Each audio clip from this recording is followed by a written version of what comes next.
Here we go. Okay, what is going on? Uh, what is going on? Hold on, hold on, hold on. I am. No one can see me. What's going on? Let me. I know, right? Hold on. Okay. Why is my cam not showing up? Hold on, everybody. Something's going on. Okay, that already that was a compliment, and I saw it, but it's not showing up on screen. I don't know what's going on. Hold on. Something's going on. Yeah. Yeah, it's not capturing me. Okay, what is going on? All right, everyone, give me just a second while I'm trying to repair this. Hold on. Filters. And I can't hold on. We're gonna studio mode this. We're gonna hold on. Before I go studio, let's stop studio mode. Let's I will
All right, everyone. All right. So what? All right. So I had to, unfortunately, I had to take off the filter that does the time warp scan. So unfortunately, of course, I had to turn off the reward for the time warp scan. So, Arden, sorry, I know that you were gonna spend the. I invited you over to do the time warp scan, but unfortunately, that didn't work out. So, but hello, everyone. Hello, my protagonists, and welcome to another Doki Doki Donut here on Darkborne Plus. I am Darkborne, your conquerable character, and you are my protagonist. And on today's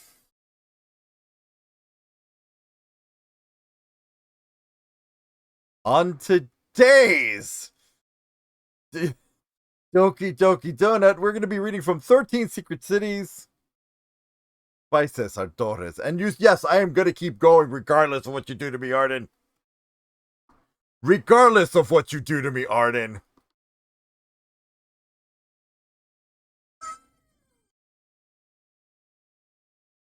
Anyways, revenge bucket. All right, I'm gonna take off my headset. All right, see here. All right, so we're gonna be going into story time. I had Blizz with me in Discord, but I'm going to be just reading with you guys. I'm not gonna be having Blizz on the stream talk today, but we're gonna kind of go over a little bit. Oh, by the way, Arden, I want you to try something. Want to see if this works. Oh yeah, hey, you want to help me out, everyone? Can you please like and retweet the now streaming tweet? That would be a huge help. To get people here to the stream, because we want to get more people. We want to get more people here. So get more butts in the seats, as they say. All right. So without further ado, let's go into story time.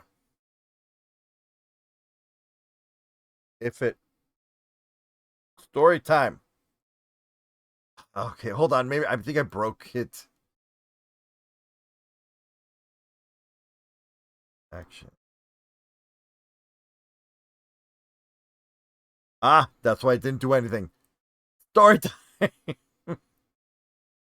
Let's try it again. Without breaking a button. There we go. Today's just going to be full of busted and broken things. All right. So, well, as you guys can see, we have two little creatures over here on this side. I just wanted to let me first let LED know that it is 13 Secret Cities night, just in case that he didn't know.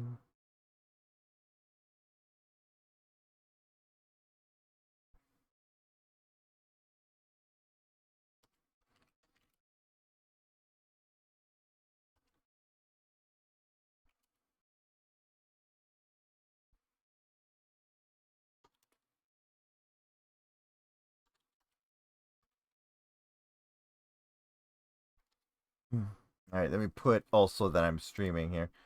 Down, put the little red circle, yeah, and go.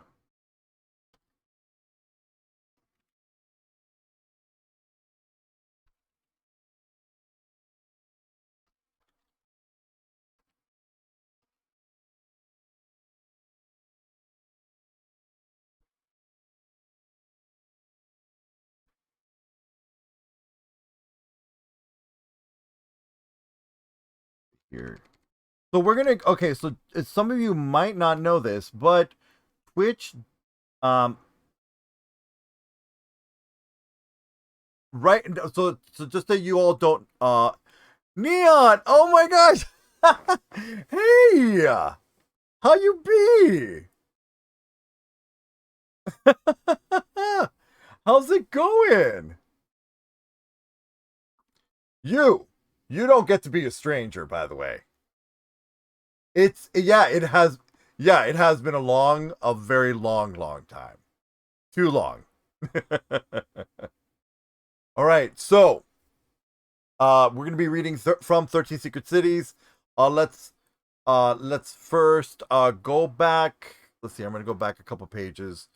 So, because I'm trying to remember the name of this second character. The first character, the one all the way to the right, that first, because we're gonna be going in this direction with these characters. We're gonna be going in this direction. So the one on that, the furthest one to the right, that one is Xolotl. And then the next one, oh, let's see here. The next one was the, what was the name of that one? Da-da-da.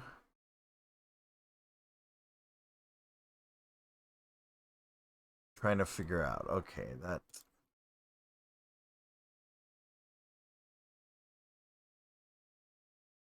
so we first met Xolotl, and then the next creature that we encountered, that we were introduced to, which was a creation by Cesar Torres, was the, we're getting closer.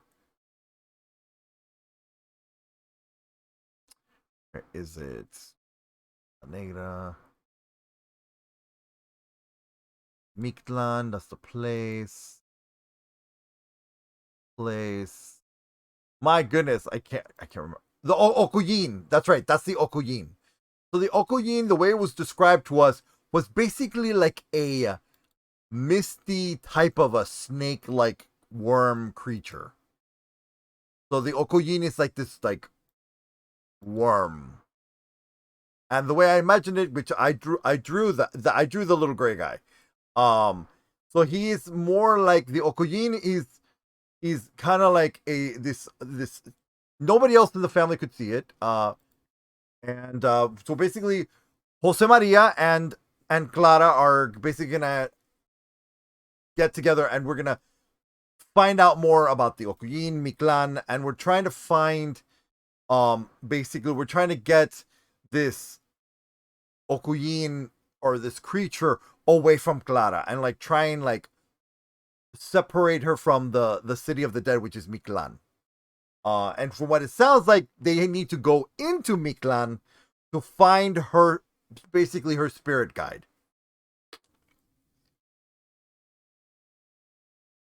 All right, so that's where we last left off. So we're gonna go ahead and now this is everybody ready for part 3? Here we go. Also warning, this is very Mexican. This is written by a Mexican author. That's not a warning, but this is a horror story, so it's gonna get real. A lot of the time, it can be very emotional as well. So just heads up to everybody, because it goes hard. This book goes hard. Here we go, and here we go with 13 Secret Cities by Cesar Torres, Part 3. You're going to have to pay me for so much. You're going to have to pay me so much money, Jose Maria said as he sipped a can of PBR in my dorm room. He took slow, methodical sips from the beer, trying to stay composed as the alcohol hit his liver. And just in case, this whole book is written from Clara's point of view. So from her point of view, she's like 19. All right.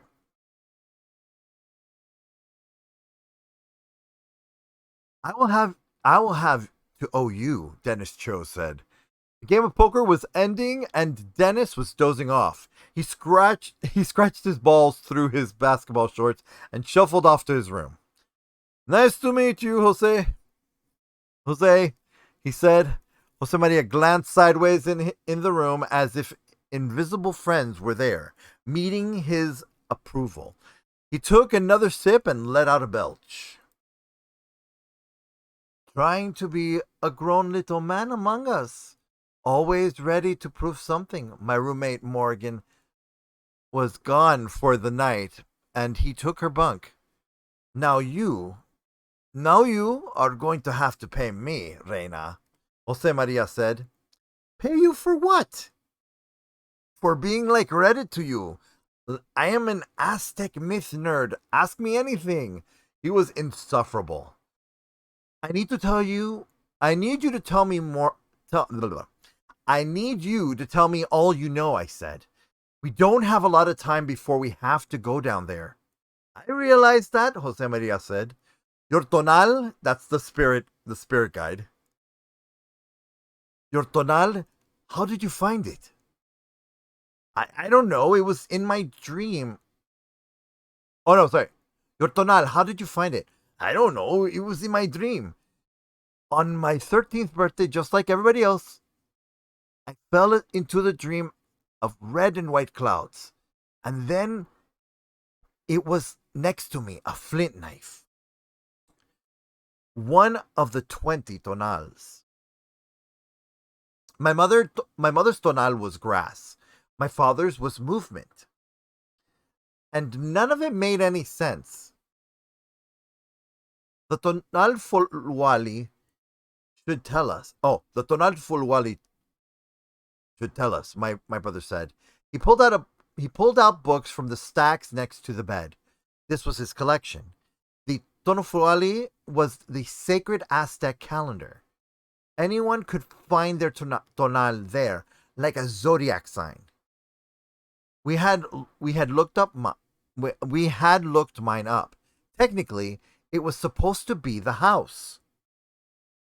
Why didn't Mom and Dad just tell us our tonal before we turned 13? Why all the mystery? You don't get it, do you? Jose Maria said. You can know it, but you have to find it. Really find it. I've never seen a house. I've never felt a house. And I certainly saw nothing like a house at the gate. Well, you at least know what you need to find, Jose Maria said. Do you know how this wizard would have opened a gate like gate in Lake Michigan? Not exactly, but there is something out of the norm with the stats for that year. Lake-related murders and deaths in the lake happened in the years before and after 2007. In fact, 2007 remains the most death-free as far as I can tell. Unless you don't count the people that off themselves. There's a few suicides in the lake that year. You sure are casual about all this death, I said. Hey, we can order pizza. Hey, can we order pizzas? Munchies. I ignored this request for a moment. One thing bothers me, I said. Why isn't the gate in Mexico City itself? Maybe there are gates out of space and time, Jose Maria said. Like wormholes. You know, from physics? You open a door in one place and it appears in another place and time. This gate in Lake Michigan is secret, I think. Jose Maria looked older suddenly, and I could really imagine him as a man, maybe with a family and trustworthy wife someday. Jose Maria had a real imagination and a lot of heart. Not to mention all this knowledge he jammed in his memory. Tell me more about secret gates. Oh, no, sorry. Sorry, that was her. Tell me more about secret gates, I said. No, not yet, he said, sounding even more adult than before. Let me sleep on it, and when we get downtown tomorrow, I'll tell you my theory. Fine, I said. I went to brush my teeth, and he followed after me. We both slept soundly, though I don't know how. We were more wired than ever. Snow pelted the streets and the roof of the L train. Jose Maria wore his hoodie over his down jacket, and he looked like a puffy doll. If I told anybody this, they would laugh me off the street, he said. But I think Archangel was right. Mictlan is just a place, one of many. Many what? I said. Many cities. Cities in other worlds. Places out of space and time. But cities nonetheless. Cities that can be visited. And what does Archangel have to say about Mictlan? It's too late for me to learn all their music, I said. Well, in all their songs, all their songs are stories, you see, he said. And according to the trilogy albums, the gates opened not too long ago. They were sealed before. They were sealed before? Not exactly. Not how you think, Jose Maria said. Gates to the other world were always accessible, but that was a place for the priests and the wizards to squeeze through. According to the second album, The Golden Architect, a change in the cosmos is allowing more stuff to seep back and forth in our time. When did that happen? I said. It started in late 2012, but it's almost irrelevant because Archangel says it's gradual. It doesn't just open up overnight. That means more people can step into other worlds more easily, I said. Yes. So if a wizard made a gate in Lake Michigan in 2006, maybe it's easier to open smaller ones like the one in the Aragon. I can't believe this all sounds so normal to me, but hey, I'm listening with full attention, Jose Maria said. And how many worlds are there? 13. Says it right there in the liner notes and the closing songs. He showed me the Archangel CD and its kaleidoscope of red and purple shapes, the liquid lettering dripping off the edges, its gold border. And that would mean there are, I said, yes, that many cities. And are all the cities in the Aztec world? I said. I knew that there were also an overworld for the Aztecs and the gods and creatures that lived there. Oh no, Jose Maria said, giggling. The only city on the map to the Aztec myths is Mictlan. The other cities are more terrifying than that, and not Aztec at all. How can that be? According to Archangel, some of the cities are friendly to visitors.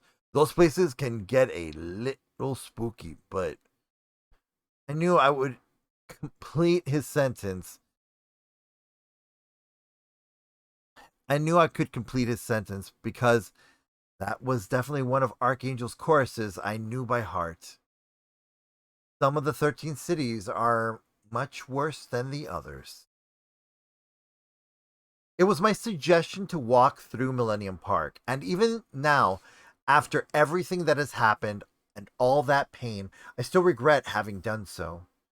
We were stopped twice as we walked across the park, once by security and a second time by police. They checked out our IDs, and for now, I wasn't yet flagged in their database. My heart didn't stop racing until we reached the center of the park. The city had announced that the park would be remodeled into a memorial for freedom in 2017. The Pritzker Dome was already being dismantled to make way for a spear-shaped tower that would take its place. The snow hid the grass, and I was glad. The layer of ice helped me keep some distance from the memories of all that death on the ground. The color green was an instant reminder of the Millennium Riot, and I welcomed the lie that the snow told me. Temperatures were dropping fast, and we inched along the BP bridge. Memories blasted my mind, and the colors of the city screamed as if they were made of neon and fire. I shut my eyes for a few seconds at a time. Breathe. I fought off nausea and fear, and Jose Maria smoked a joint, whistling to himself and sliding down the last 20 feet of the bridge as if on a slide. The rock salt on the ground impeded his movement, but he looked happy anyway. We walked along the bike path, headed to the very spot where my father had burnt twigs. Burnt twigs over the water for my birthday. We didn't talk as the gray clouds rolled over the water like the water like Oh my god, gosh, I just lost it. Rolled over the water of the lake. If it's if that is where we go, if that's where we go to die, it seems too sad. I said. Mictlan, you mean? Said Jose Maria. I nodded. Well, other gods have been down there. You know that. He said. Quetzalcoatl? Quetzalcoatl, the most iconic of all the Aztec gods. Perhaps the only one that people recognized in America. He was the feathered snake, the bearded white man, the progeny of the sun. They called him the white They called him the white Tezcatlipoca. Jose Maria said. He's the one of the 4 Tezcatlipocas.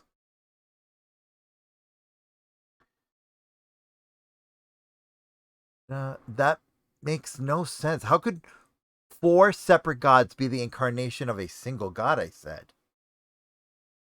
Well, you heard of the Trinity in the Catholic Church. Doesn't take a genius to see how it works. And he went down to Mictlan then? Sure, he went down to there to restore life to humankind because all the humans had died out already.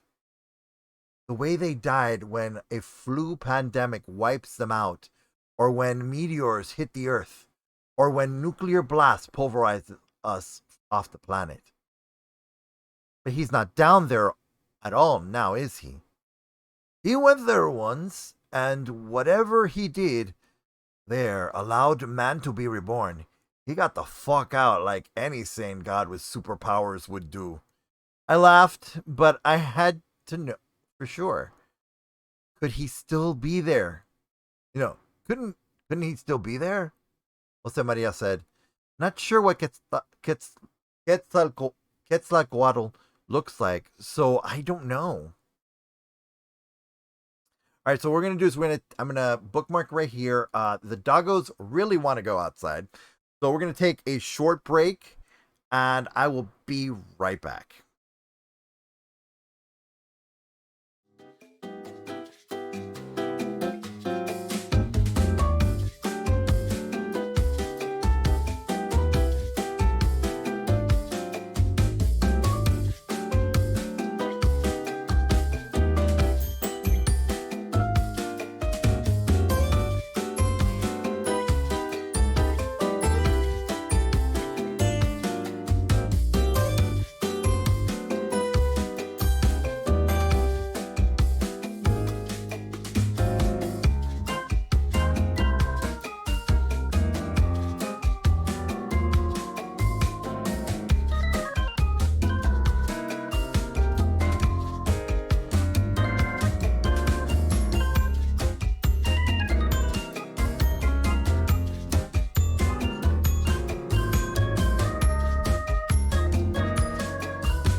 All right, we're back. All right, everyone. By the way, I did put the information about 13 Secret Cities, so if you haven't been here before, like Neon, basically it is a story. The story is takes place in Chicago. It's kind of like a dystopian type of a story. It's very good, as you can see. But let us hold on. I think I'm gonna put. Hold on. I need to fix this here and fix the creatures. I think the chat should be in front of me. All right, can you guys start just typing stuff? I want to see how chat is sitting here. Uh, that way I can fix it. That way I can start fixing it just little by little. We're gonna make an adjustment right here live. Because I want you all to be able to see what you're saying.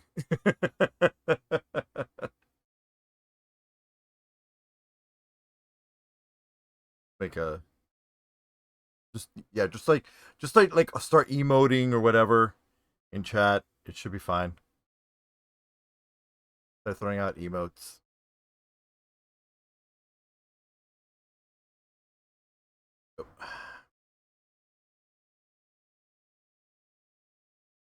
I think what I'm gonna do is I'm gonna put chat like that. Blizz, can you Blizz and Neon, can you guys start just like uh start putting stuff in the chat? Arden as well. Just start spamming the chat for me. Or we're gonna have to wait because it's probably delayed. All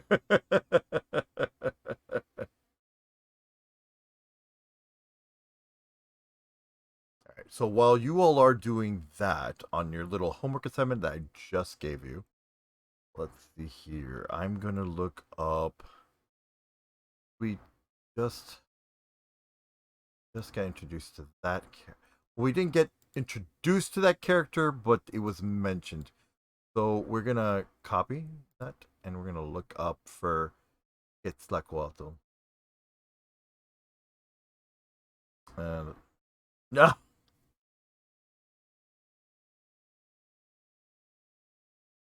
not that.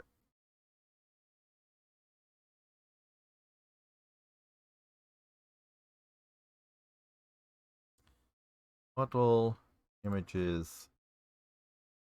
Uh,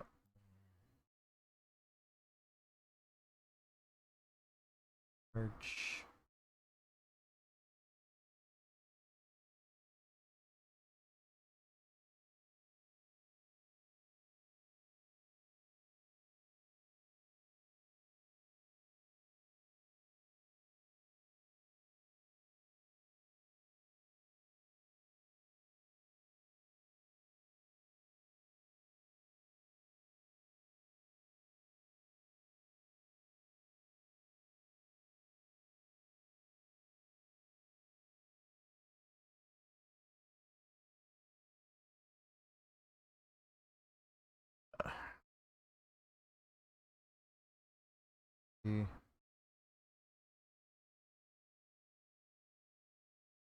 I think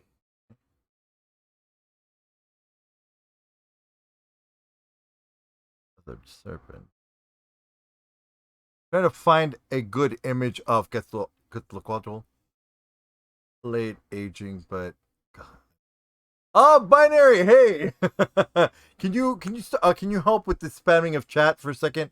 I kind of want to see chat bubbles how they're popping up, so that way I can adjust the size of the chat because I really want you guys to be able to see your text, stuff like that. Do more than just one. Like do like two or three, and Blizz, if you can like do two or three, that'd be great.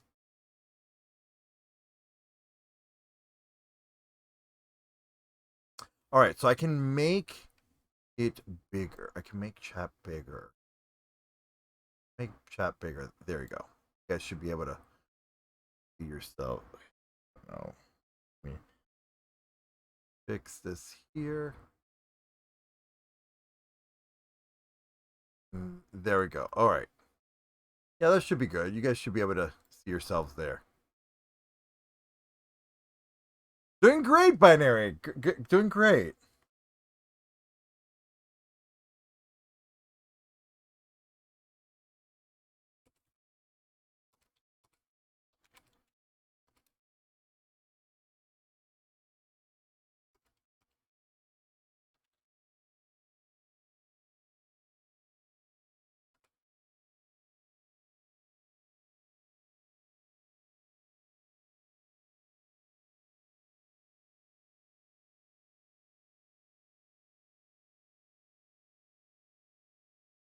Okay. All right. So there we go. All right. Sorry. Yeah, okay, cool. There we go. There we go. There is the chat bubbles right there, and it looks good. And that way you guys are not hidden behind me. That way you can still talk and you can see yourselves on stream. Also, just to let you know, if you want to know my pronouns, or if you want to if you want to know my pronouns, or if you want to see your pronouns on the little tab where it has your name, go ahead and go to pronouns.alejo.io and just connect your Twitch and just let it know what your pronouns are. And I need to fix that because that is just written wrong.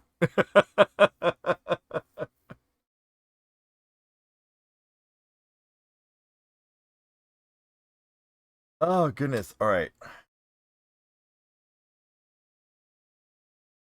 Sorry. So we're gonna go to Quetzalcoatl.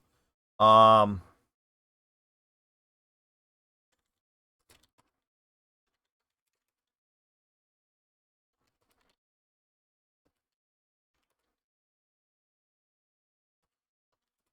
I'm just responding to the author and letting him know that we're reading the book. Uh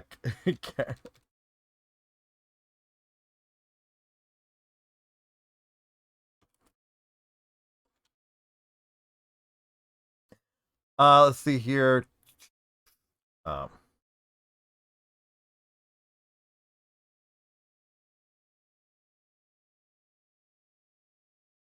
All right, I'm trying to find. I'm actually trying to. I think maybe this head would work. Maybe I don't know. This one's a silly one. I don't want it to be silly. Here, you know what? We're gonna go with this one. Let's see if we can save this. Save image as. Go in because what we're doing is that every time we get introduced to a new character in the book, oh, I have a feeling I'll fall to sleep in the steam. Always like to fall to sleep. Oh, in the stream. Oh, yeah, no, you're fine. You're absolutely fine. Absolutely fine. It's good. So just give me a moment to get this image in there. I'm trying to see here. Where is there? No, it's in resources. Put it in resources. Resources. Resources, and there should be a 13 Secret Cities. Audios. Storytime, there we go. There we go. And this one is get the Coil. Oh no! No, keep. It's like telling us, well, no. I'm like, excuse me? I'm like, excuse me? I am purposely adding this character here. There we go. All right, everyone, Quetzalcoatl. We're gonna shrink him down and put him with the rest of the parade. Oh, LED got me one. Okay.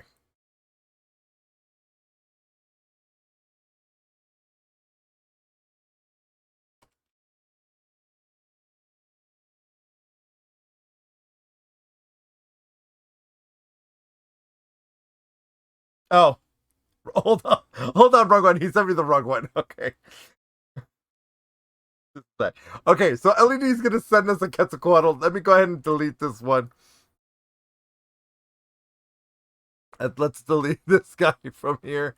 Delete him, and then we're gonna get back to reading the story. But again, this right now we have the Okuyin to the left and the Enchilodal on to the right, and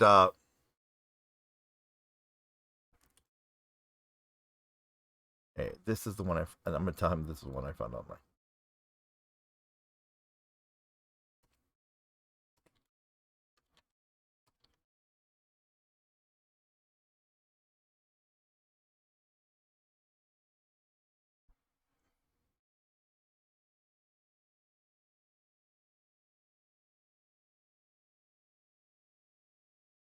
Okay, so apparently ours is great. Great. Okay, cool. And I'm gonna save this one. Hold on, give me a second. I need to save this image. Okay, save image. Save. Let's save that in.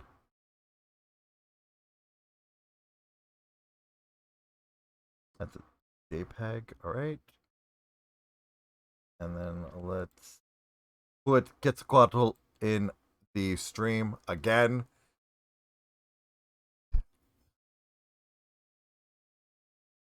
All right, here we go. There we go. Okay, now we're gonna go and put this in the folder. But let's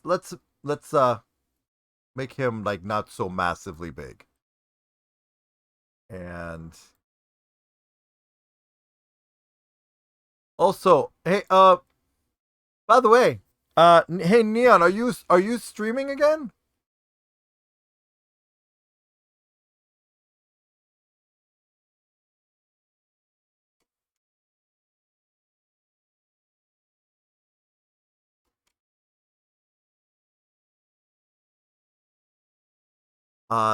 Your rain keep me up.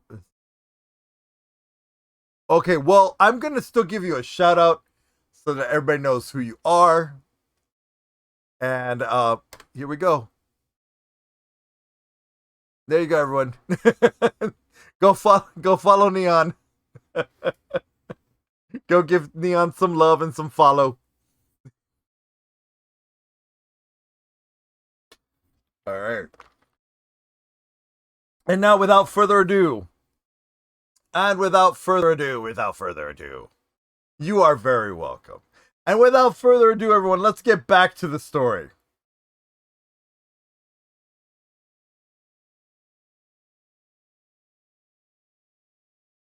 Okay.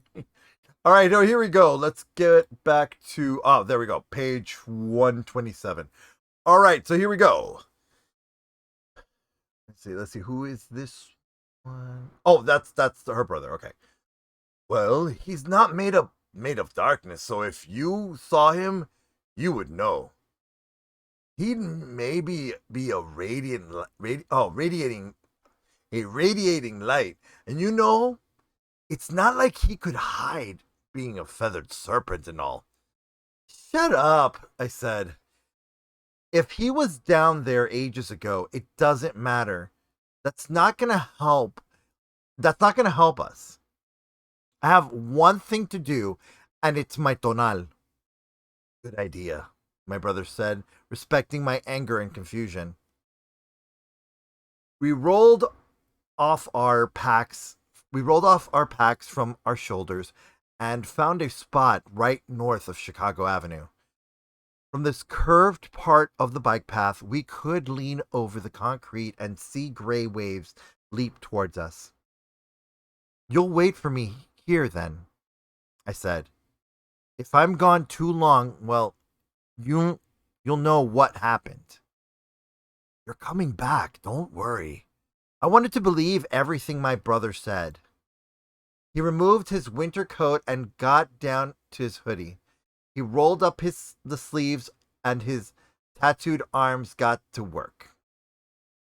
He set a thin blanket on the ground and placed a set of tools on it in even rows. We performed the ritual according to what we remembered hearing from our grandmother Blanca when we were children, stories my father told us, and the books that Jose Maria carried in his LL Bean pack. The ritual hurt. We sat cross-legged, drumming the concrete at first with wooden spatulas. It's all we could find. Jose Maria smoking his cigarette and invoking words in the best Nahuatl he could muster. He burned herbs that Jose Maria stole from our parents' house. It was weak drumming in terms of volume, but we both felt it and heard it. And the longer we drummed, the more the sounds of Lakeshore Drive faded away. We drummed in a steady beat, and the waves of the lake got quieter. I worried we'd break the wooden spoons, but they skittered on the concrete over and over. I was scared of the xolotl, and even more scared of the creature called the Okuyin. But I saw the face of the woman at the Pritzker haunting me. I saw her eyes go flat again, and I wanted to fix the emptiness I saw in them. The drumming felt steady, but our arms grew tired. What was I supposed to hear or see? We gave it a go this way, risking hypothermia and frostbite for an hour. Nothing worked. The sun would soon rise, and I felt frustrated. Not working, Reina? Jose Maria said. He laughed. Stop laughing. Fix this. Fine, he said.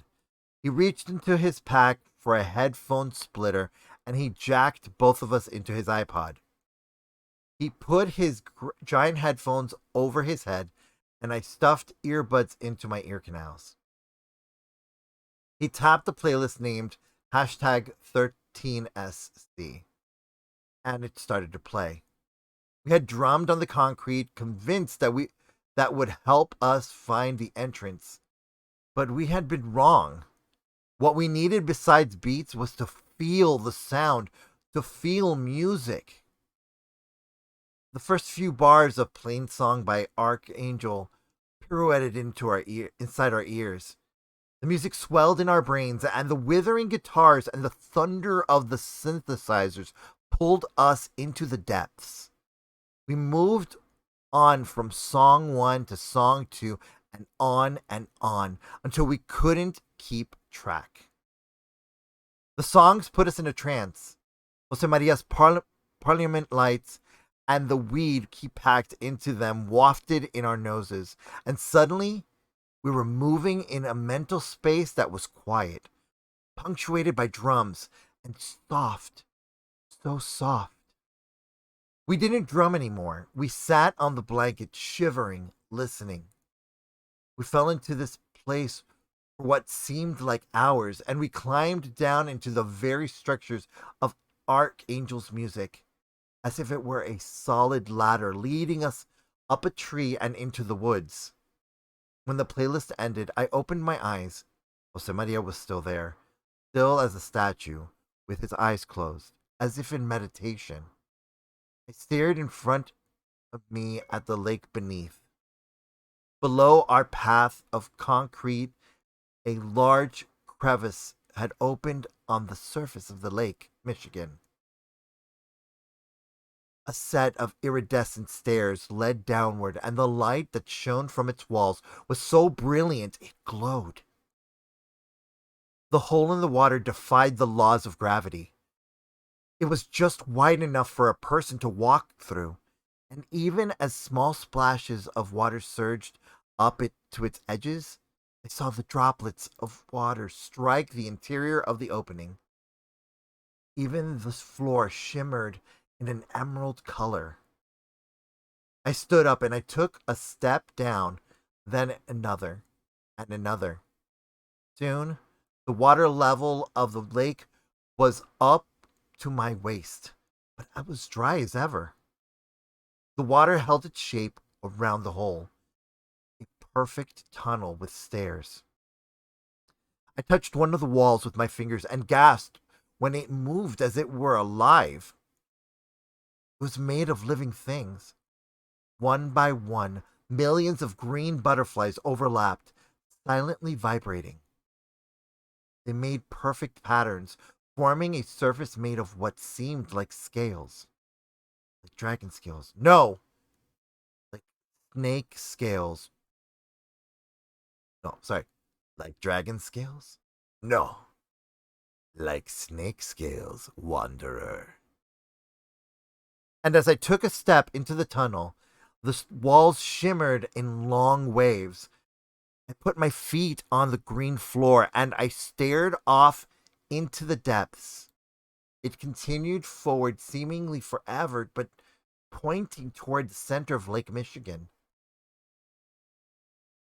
This is the object that the wizard built.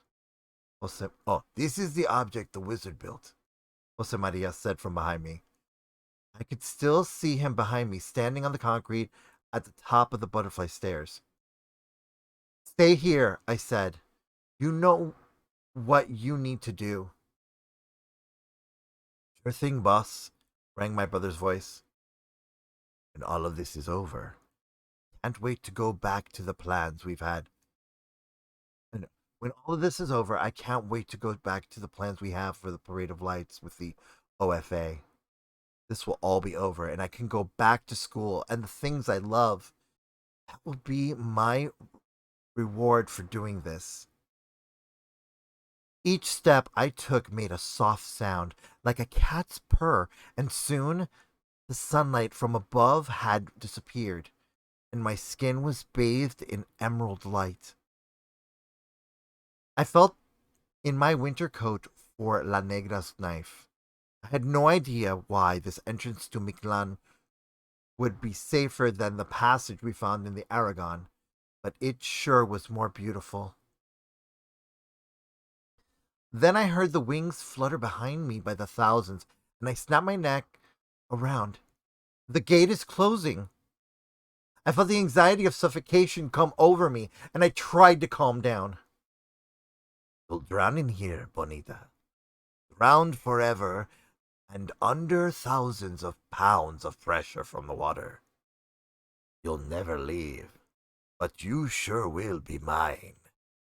The bits of sunlight that filtered through the gate above dimmed. Jose Maria was outside, and now I was down here, and there was no going back. I turned back toward the place where the entrance had opened up. It was sealed up tight, and the gray light of late autumn was done. I tried to take a step into the tunnel, but I couldn't move my feet. I was too scared. The walls shimmered in green, and their light felt alien, cold. I needed to do something to calm my nerves that could help me keep going. I covered my good eye with one hand and the open dead eye returned nothing to me but darkness. That dark wasn't as scary anymore. I knew what darkness could really be. I can't do this. I took several breaths to calm myself down. Then I felt a hand on my shoulder, and I shrieked as loud as I could. Relax, Reina. I heard my brother's voice, and in a blur, I saw his long face. His whiskered chin. He had snuck down next to me, slinking behind me. You have a blind spot, Miss Cyclops. He took advantage of your. You have a blind spot, Miss Cyclops. He took advantage of your blind spot. Jose Maria! Now, you think. Oh. No, you didn't. Now, you didn't think I was going. Now, you didn't think I was going to let you go and get autographs from the gods of death, and I would stay behind just to text and play on Instagram, did you? The gods of death, the masters of the thing called Okuyin, the lady of Mictecacatl. The Lord is Mictlan Tecutli. They are the lords of death.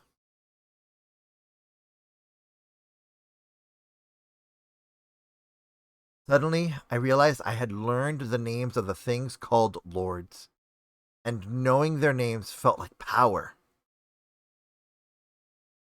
I wanted to rattle my brother by the neck through. Neck, though.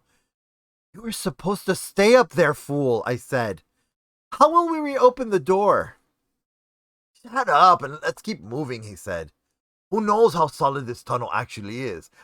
I mean, look at it. It's old. He was right. Many of the butterflies' wings looked nicked, as if they had been here so long that their tiny scales had fallen off. Sorry, I'm taking sips.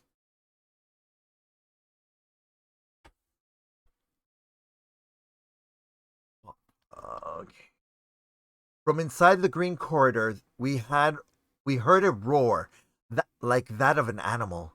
The walls gave off a slight emerald strobe effect. My brother's face looked goblin green and his hair reddish under the shimmer of the tunnel. Come on, I said, leading the way, before these butterflies collapse on us. We stepped on metallic insect bodies and they provided support for our feet. The butterflies stayed glued to the surface of the tunnel, even as our feet murdered them by the dozens. Green scales caked on the edges of my boot. Each step we took caused the wings of these butterflies to whisper like an animal taking its last breath. The corridor stretched on for what seemed like forever. As I walked, saw at least two distinct sets of footprints on the ground. People had been here before. Part 3. Blue Tekatzlipoca. Blue Hummingbird, Sorcerer of My Heart. At the age of 19, I demonstrated for my mother my camera obscura, and she screamed in terror. It is the work of the devil, she said. She didn't want to look through it ever again. That's one of my strongest memories of her during my youth in Philadelphia. Photographer Harvey de Castillo, in the 1899 letter to George Eastman, Eastman Kodak Company, Private Archive, New Jersey. If you want to take a glimpse at the god Huitzilopok,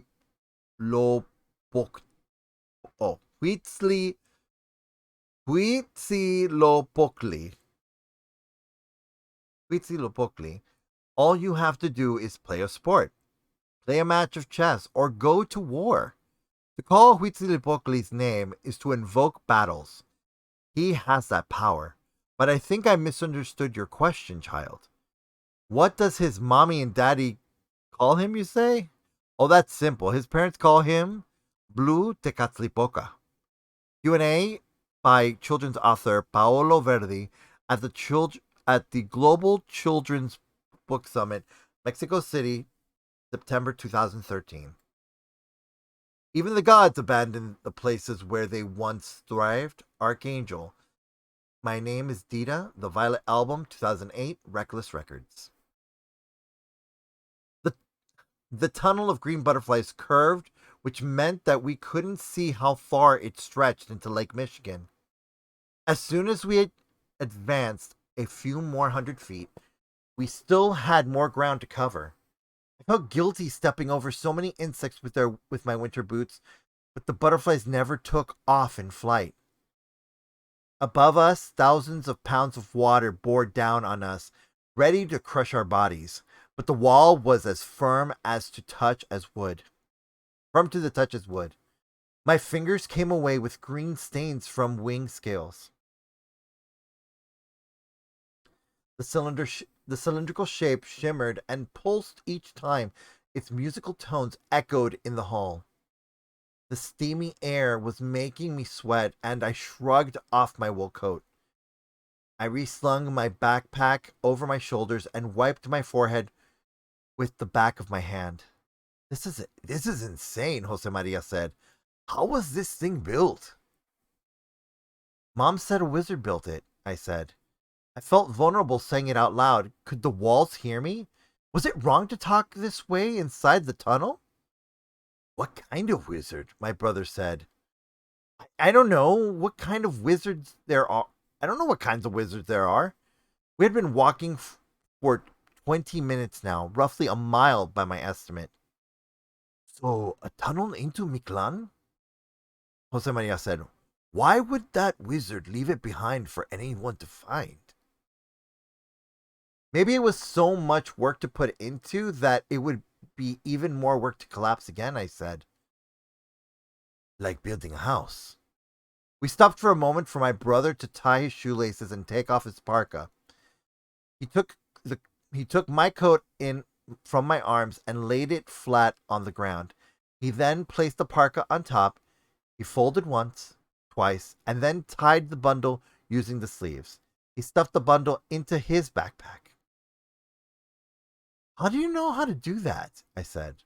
Dad showed us when we went to the redwoods, remember? I did remember.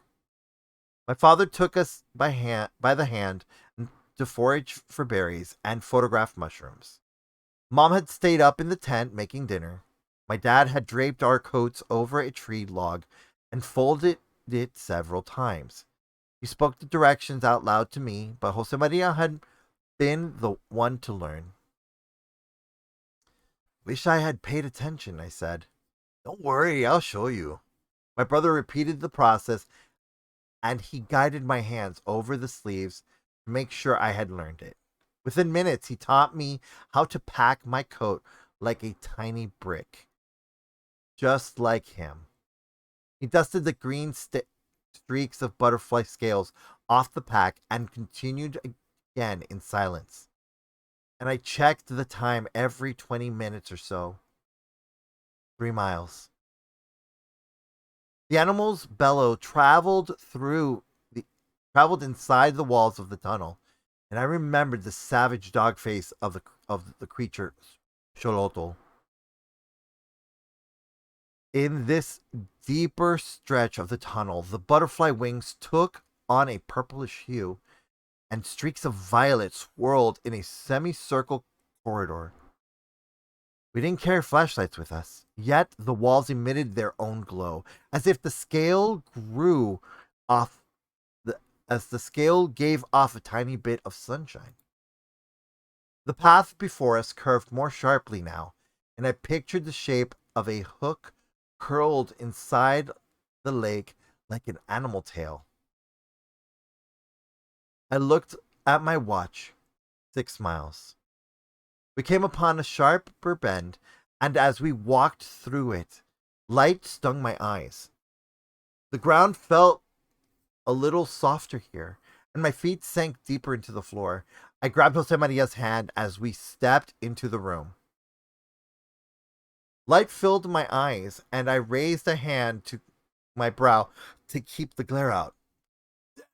Damn, Jose Maria said.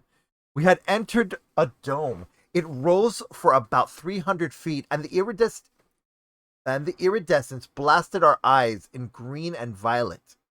This is like Archangel's tunnel, my brother said. He might be Chicago's resident expert on all things Archangel, but he often forgot that I didn't know the Norwegian band as well as he did. How so? I said. The song says that a tunnel connects Mictlan to the city of dust, and the city of dust connects to the city of stone spirits. The gods build tunnels, shaped like webs. The tunnels that men build are different. They are shaped like domes.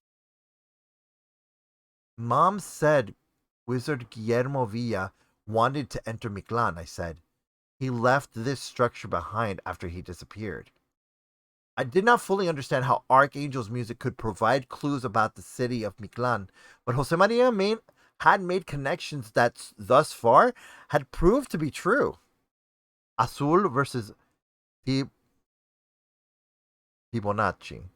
Azul versus Fibonacci, the second album in Archangel's trilogy of albums about the 13 secret cities, said that the web tunnels of the gods predated the existence of time.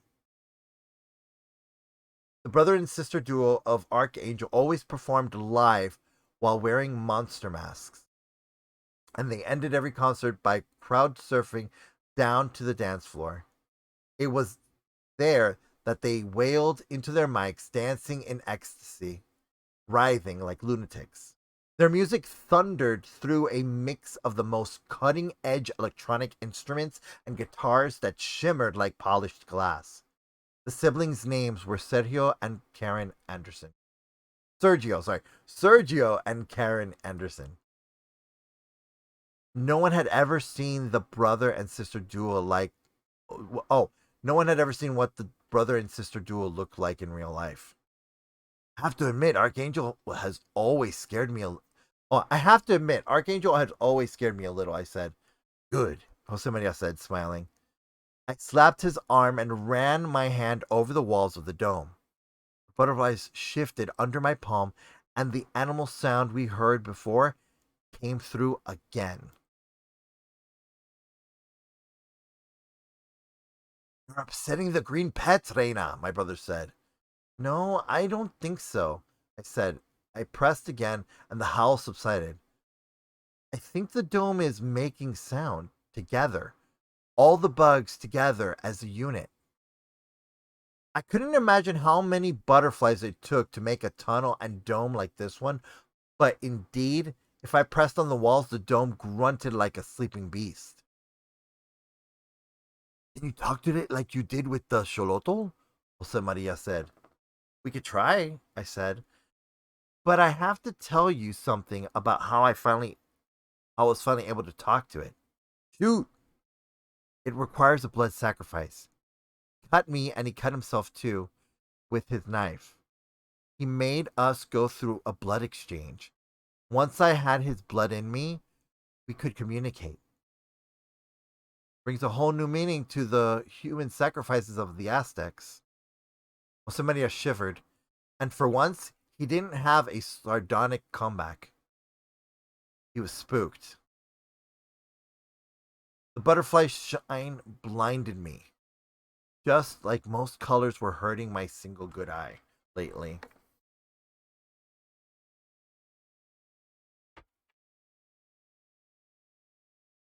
Lately, when the colors flooded my vision this way, I sometimes had to lie down from the migraines they induced.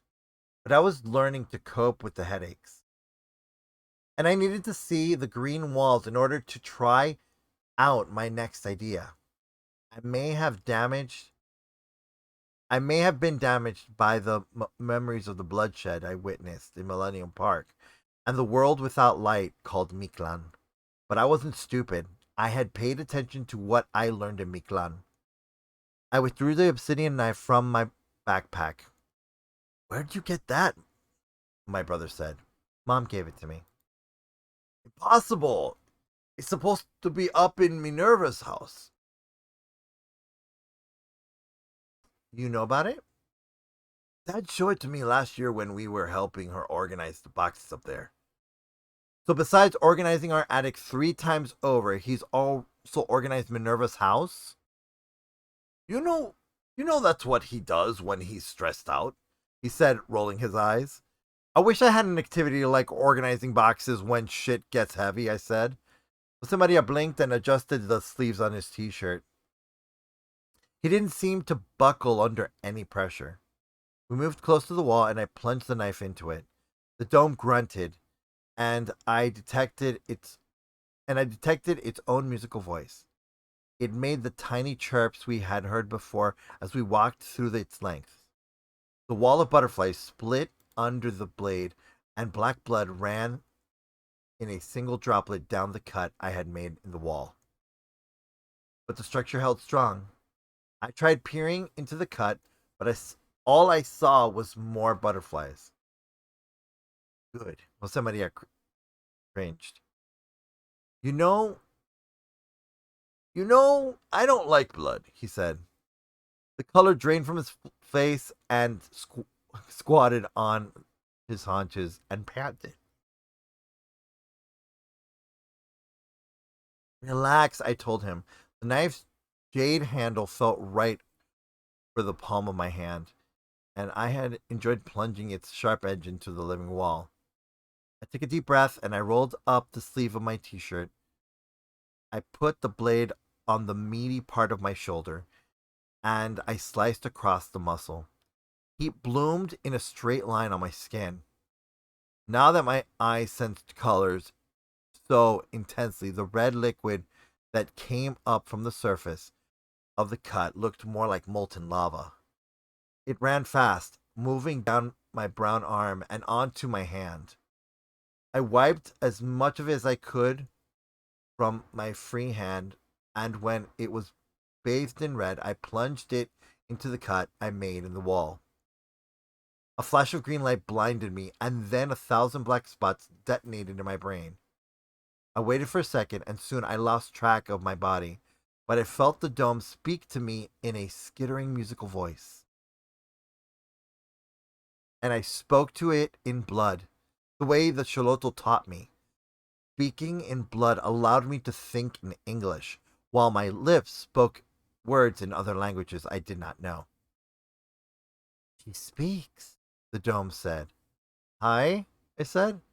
I hand yanked at my a hand yanked at my t-shirt sleeve. Oh no, you dork, Jose Maria said. You're not leaving me out of the conversation this time. Just just a second, I said to the green wall, and I turned to my brother. Sure? You don't like blood and I know, but this shit is worth it, he said. And he yanked the knife from me. His eyes watered at the sight of own of my own bloody skin, and for a second he thought he might cry, just like he used to when he got vaccinated as a toddler. He sliced himself across the hand, and he jammed it into the cut I had carved in the dome. So reckless, I thought. My brother's scrawny body jolted for a second. Oh, for a moment, I thought he might be having a seizure. He arched his back and his eyes took on a watery appearance. And then he did cry a little. His skin flickered into a darker shade of brown, and then it came back to its original color. Jose Maria withdrew his hand and sat down cross-legged in front of the wall. He pressed his hand into a fist and kept it as far from sight as he could. I knew that if he saw more blood, he'd faint. Well, aren't you a little chatterbox? He said, into the skittering chirps from the dome turned into words. Humans, the dome said. We meet. We need to go farther, I said to the dome. You need to continue onward through the gate, then, said the dome. My path is free. There are no doors here, I said. Yes, they are, said the voice. You are standing in front of all of them. How many are there? I said. The high notes of the walls turned into screech, and silence fell on the circular room. For a moment, I felt as if the presence that lived in the wall had gone away. Don't make her angry, Jose Maria said. You gotta learn how to talk her way. Can you tell us who made you? I said. Indeed. The black wings made me, said the dome. My mother told me a wizard had made you, I said. A flash of purple swelled through the dome. Yes, the black wings called us to this place. You call him wizard, but my name for him is Black Wings. He built this structure, and the dome invoked my spirit to inhabit it. If you look down, you can see the footsteps the Black Wings left. On the other side of the dome's circular floor, I spotted them. Black indentations made by men's dress shoes. I guess they must have been a size 10. And where is the wizard now? You don't understand, don't you? Oh, you don't understand, do you? The dome said, and I felt afraid. Understand what? Time will press you down. Oh, time will press down on you. Can you repeat that? I said. Time will crush you, and then you will see how there are beings that watch our every move. You will learn this, and it will be then that he will find you. Who? Who? Jose Maria and I said at the same time. The wizard who goes by the name Black Wings will, the dome said. He will find you one day. Hmm. A wizard? The wizard? That I okay, I thought he died. Okay. All right, let's see here. All right. Hold on. I need a moment here. I really need a moment. All right.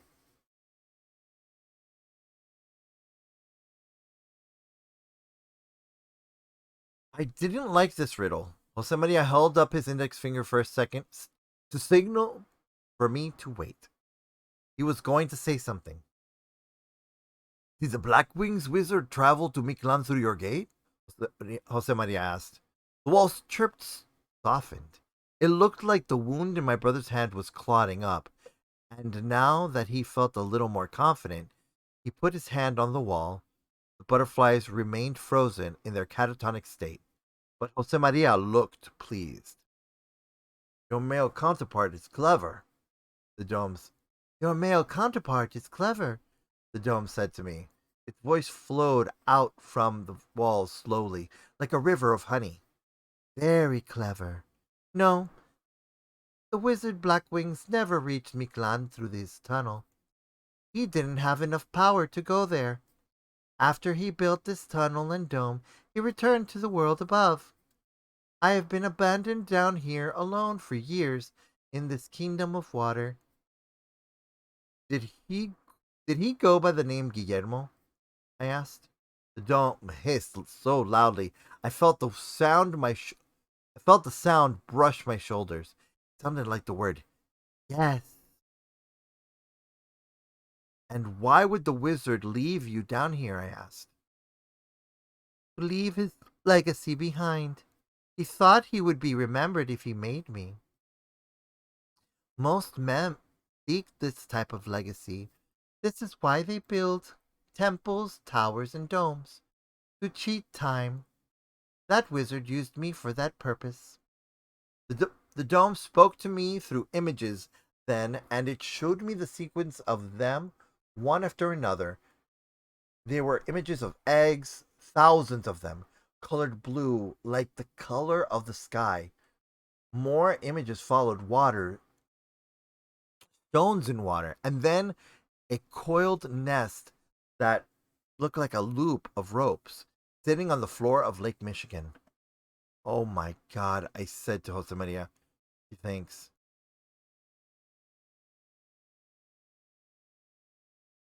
He thinks, yes, he definitely is a she, isn't she? Said. But how could she think that she is a female? I mean, she's a. Well, why not? Clara, the dome thinks she's a snake, Josemaria said. Now I understand what the dome was trying to tell me. This long butterfly tunnel under the delusion that she was a snake, a female snake. But who are we to say what she is or but who are we to say what she is or she isn't? My brother said. I don't know, I said. I don't know at all. I suppose my brother was right. But how could this thing made of butterflies think she was something or someone else? The dome sparkled in green and violet, but then it went silent. What happened? I said. Draining. It takes too much effort to talk through the dome, Maria said. That's what she said. I didn't hear her say anything. Well, she said it to me, Reina, through its blood. This bloodletting language works after all. Jose Maria's been having a separate conversation with the dome all this time. She said we have to go now, Jose Maria said. She'll be waiting for us to come back through when we are done. But for now, Talking is too difficult for her. How do we enter the gate then? I said. She told me like this. Jose Maria said as he grabbed me by the wrist. We sprinted toward the center of the floor. No, no, no, I said. I wanted my little squirrel of a brother to stop and think. Just wait, just 1 second. Jump, my brother commanded, and I used all my strength in my legs to leap. We jumped. In midair, the dome's voice filled our ears with a long, deep sound. As our feet approached the ground, the butterflies formed. The walls of this place shifted and folded like origami. And before I knew it, millions of insects rushed towards us, devouring us in green as their tiny wings fluttered around us. I spotted white light bursting through the spaces between each butterfly. And then, in the way which my mind had exploded once as I had traveled through a glass door at the Aragon, my vision got pulled apart until I burst. This time, I fell into a sea of white light, and soon I forgot my sensation of my brother's arm wrapped around my wrist. I moved through the gate and beyond. Before I reached Miglan, I glimpsed 3 cities. Ever since I saw those shocking cities, my life has never been the same. It was a short journey, but as I soared through the white expanse, I caught glimpses through my peripheral vision. Though I could not see Jose Maria next to me, nor feel his hand in mine, his presence moved alongside me. It was like seeing scenery roll by from a train, except that each image floated near me in a flurry of music building up in my ears, then fading fast. The first city was not much more than an image of flat lines that rose like a wall before me, and each of the lines went on forever, like a fence that ascended into infinity. The music in my ears informed me that the lines were only a protective structure like a wall. The lines did not look solid, but thin and ethereal, like gas. Beneath the lines lay the city, gnarled and rusty, like a junk heap. For a second, I caught a glimpse of an animal's face staring at me from one of the towers in that city. And then that city was gone. I soared faster now, but I didn't move forward. Instead, I twisted sideways as if I might be expanding like a balloon. As I lost all sense of my body, I saw it in the distance. A new city lay suspended in air. The city was completely deserted, but decked out in the most lavishly gold architecture I had ever seen in my life. The metropolis was shaped like a nautilus shell, and it hung in space like a miniature planet. It was deserted. I felt the loneliness inside the steeples and its towers, and I felt very afraid. And then that city disappeared too. The whiteness shrank, and I shrank with it. Soon I was tiny, microscopic, and out of the corner of my eye, I spotted 4 pairs of eyes watching me. They belonged to the creature that looked like hundreds of feet long, snake-like, and watery. The animal's 8 eyes emitted a symbol, a kimbal sound. A kimbal sound. And then animal crawled up a structure built like a spider web. I understand then that the web structure was a city too, and that 8-eyed creature lived there.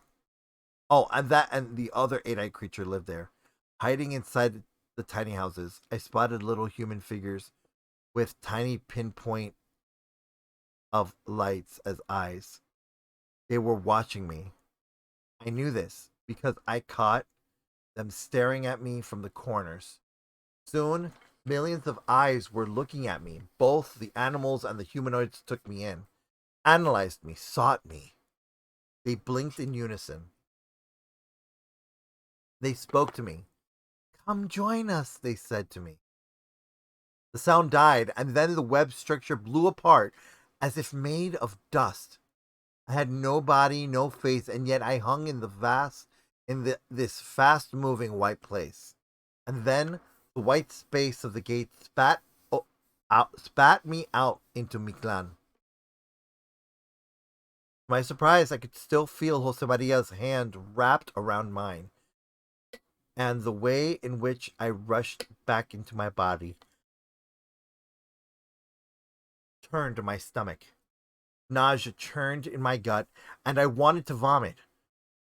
But I screamed in my lung. But the scream in my lungs made me forget. Just like before, we were bathed in the darkness of Mictlan. We rushed downward, and our clothes flapped around us. My hair was plastered to my face, and I felt the yank of my brother's arm. He grabbed my other free hand. Open your ears, tonta, my brother screamed. I relaxed and allowed the sounds of Mictlan to show me things around me. My open eyes took in the vast blackness of the place. But through the sound, I could feel and pinpoint the details of my body and its relation to the world around us. Josemaria emitted twin cones of sound, like the Cholotl had done so before, and I also had my own two cones. My brother's charcoal skin, eyes, and clothes came into sharp detail, and I realized with his thin t-shirt flapped with fury, we were free-falling like skydivers. I turned my attention below, and I felt a familiar landscape. The mountain we had climbed during our first trip lay outright. Lay out. Oh, first trip lay to our right, but it was tiny now. I fell toward the spiral-shaped canyon next to it. Sorry, we fell. Sit next to it, and I gasped at the sheer size of it. The canyon looked like it could contain 1,000 Earths. Oh! I heard my brother scream as we plummeted. We were headed toward large objects inside the canyon. Are those things alive? I screamed. We were about to land on top of two animals the size of mountains. One creature was shaped like a pitchfork, with curling hairs and blades of bone, and adorned its body like tattoos. The pitchfork creature jammed its thin limbs into another creature. They both roared and screamed. The adversary was just as tall as the pitchforked animal, but shaped instead like a triceratops with a head shaped like a triceratops head without eyes. Like a beak with a plate on two horns. Each one of these creatures was bound to the earth and legless. It was only their heads and limbs that rose through their volcano-like bodies. The animals clashed as they drew blood. They roared again and took a quick breath, and then they clashed again, driving their horns and claws into each other's flesh. They ripped out whole chunks, and the flesh crumbled like dry clay. We were headed straight for the head of the Triceratops creature. Our bodies accelerated toward the ground, and I knew that the hard, bony surfaces of the Triceratops head would crush our bones on impact.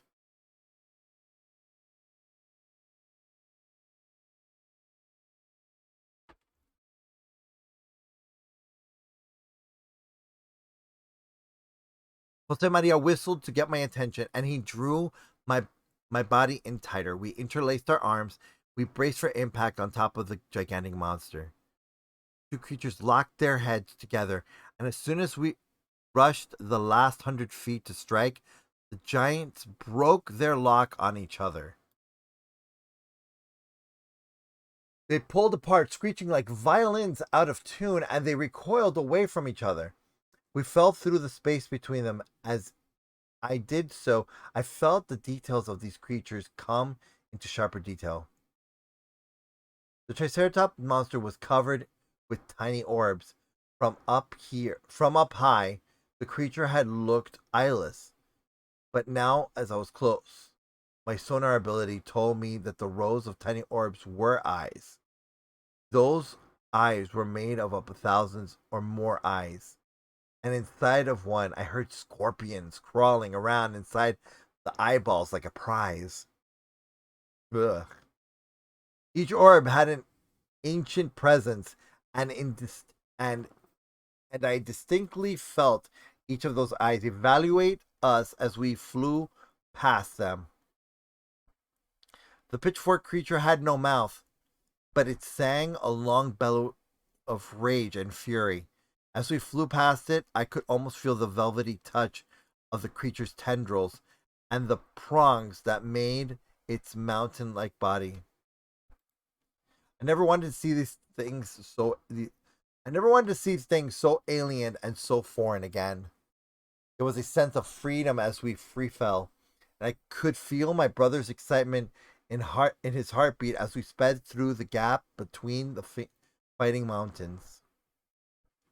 Josemaria's screams were pure joy, like the thumping R&B jam, while the wet fear in my vocal cords made the music from my body howl and screech without a single bit of melody. We could strike the land below the monsters very soon. They have no feet, my brother said. Those monsters have no feet. My heartbeat thumped, and the ground. And the ground. Oh my gosh. Oh, Liz, you gave me a heart attack.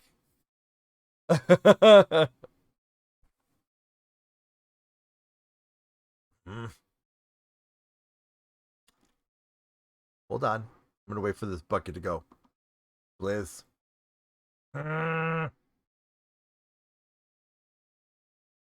Anyways, so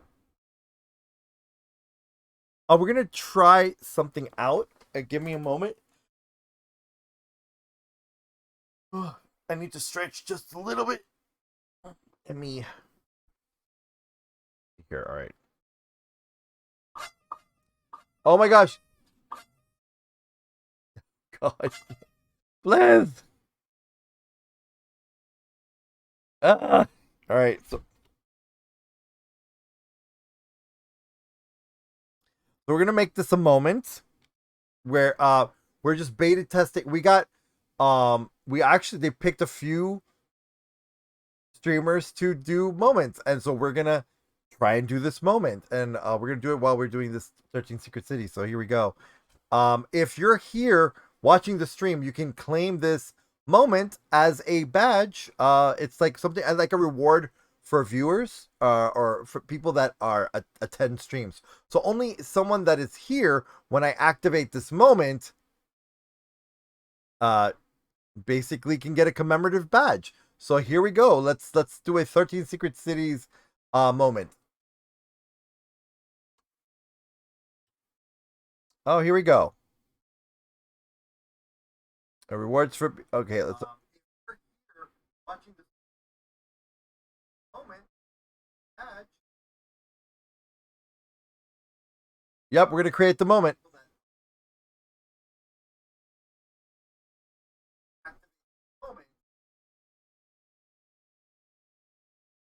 There we go. All right, the moment's been created.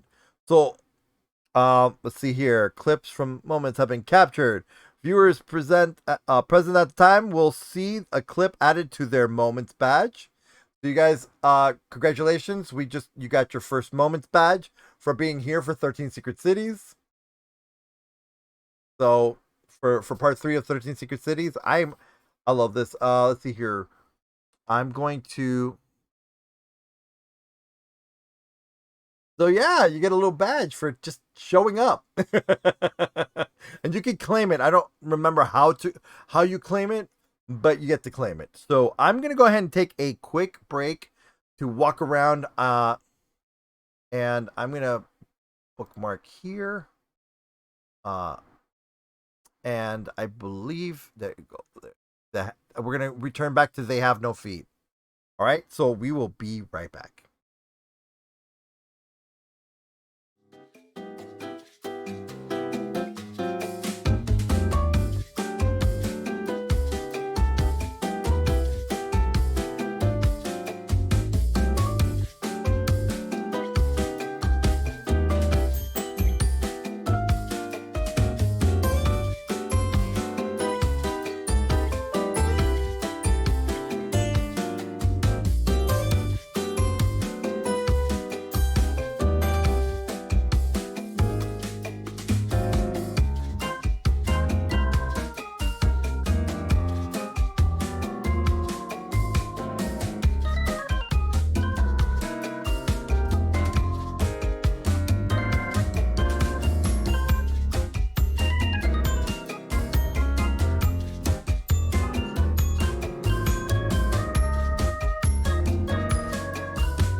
All right, and we are back. We're going to continue on with 13 Secret Cities. Goodness, wow. Whew. Exciting stuff, everyone. All right. Who's ready to keep going? I mean, does anybody have any who's excited about what's going on? We're actually heading into Mictlan. I believe we just arrived into Mictlan. Let me take my water. Here. All right. So excited. All right, let's keep going. All right. They have no feet, my brother said. Those monsters have no feet. My heart thumped and the ground rushed at us. We struck it face down, and the smack of the earth on my arms, belly, and face made my whole body shake. Surely I would break my bones instantly. But my brother and I held. I hurt from the fall, but I felt softness on the ground beneath me. I felt a softness on the ground beneath me, and I was grateful to God? Whatever broke our fall, Jose Maria.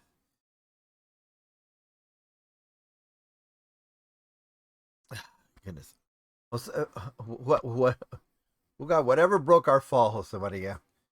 We fell into the brambles that looked like as sharp as rose thorns, but instead they were gauzy and feather-like, like dandelion heads.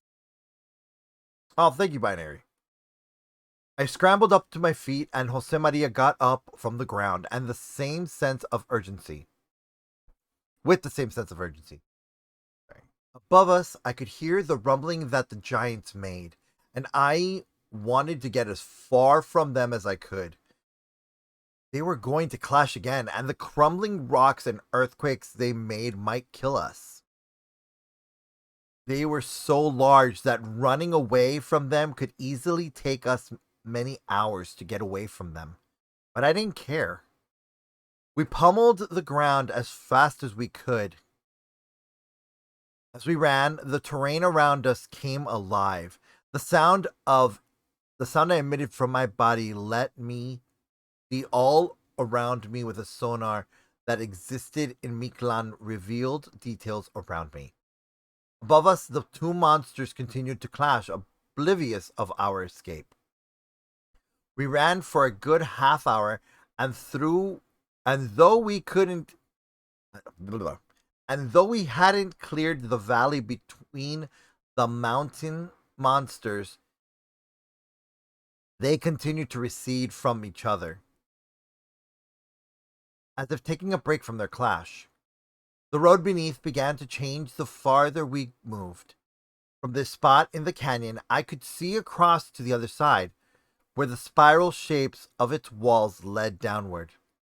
We slowed down to a walk a few times, but we never stopped. We eventually reached the outskirts of the monsters' bodies. As we peeked behind them, I realized that we were cemented to the ground. Oh, they were cemented to the ground. They're the clashing mountains, just like the Aztecs described. Oh, sorry. They're the clashing mountains, just like the Aztecs described, Jose Maria said. Mictlan level 1 complete. Mictlan level 1 complete. Sorry, I'm gonna have to. I'm sorry. Mictlan level 1 complete. Everyone, we completed Mictlan level 1. Goodness, I had to clip it. I had to clip that. That was just crazy. Shut up, I said. We ran a little more. As we ran, my shoes skidded on pebbles. Eventually, the things of the pebbles were fewer and farther between, and the ground below felt clean and smooth. It felt good to be on more stable ground, and I hoped that the mountain creatures would continue to ignore us. We were now traveling along a road. It was paved with more precision than a German highway. It stretched on several hundreds of feet in width, and the way that sound bounced on it told me that its smooth surface glistened as if it were made of glass. Our feet our feet did not slip on its surface. Instead, the ground gave our winter boots just the right amount of slickness and friction so that running felt like running felt effortless. Behind us, the two colossi. Okay. Um, okay. All right. So I'm gonna have to take a break from using the camera because apparently my phone decided it's not charging. So give me just a moment. We're gonna swap. Give me just a moment. I'm gonna swap over to PNG mode while my camera is charged, and then we'll be back. So give me just a moment.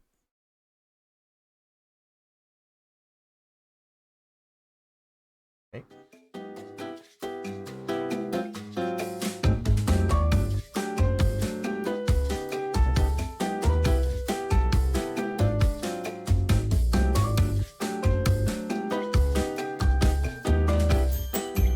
No, there's no way for me to do wireless charging. I have it. For some reason, it wasn't charging. Like for some reason, it didn't see the charger. So I'm now going. Oh, you guys can still hear me. That's fine. Let me see here. They just can't hear you. All right. So we're gonna go to PNG version of me. Let's see. Hold on. Let's get back to the story time. Okay. All right. Oh wait. I saw. Shoot. I'm gonna have to turn off my cam version. Okay. Hold on. There we go. Oh yeah. There we go. Now there's not two of me. There's only one of me. That we're only going to be doing this PNG version for the rest of the story just until we can get charged back, get my phone charged enough for me to be able to go back on cam, but for now this is what you're going to get. Sorry. See, this is why you always have backup plans, everyone. So here we go. All right. So where were we?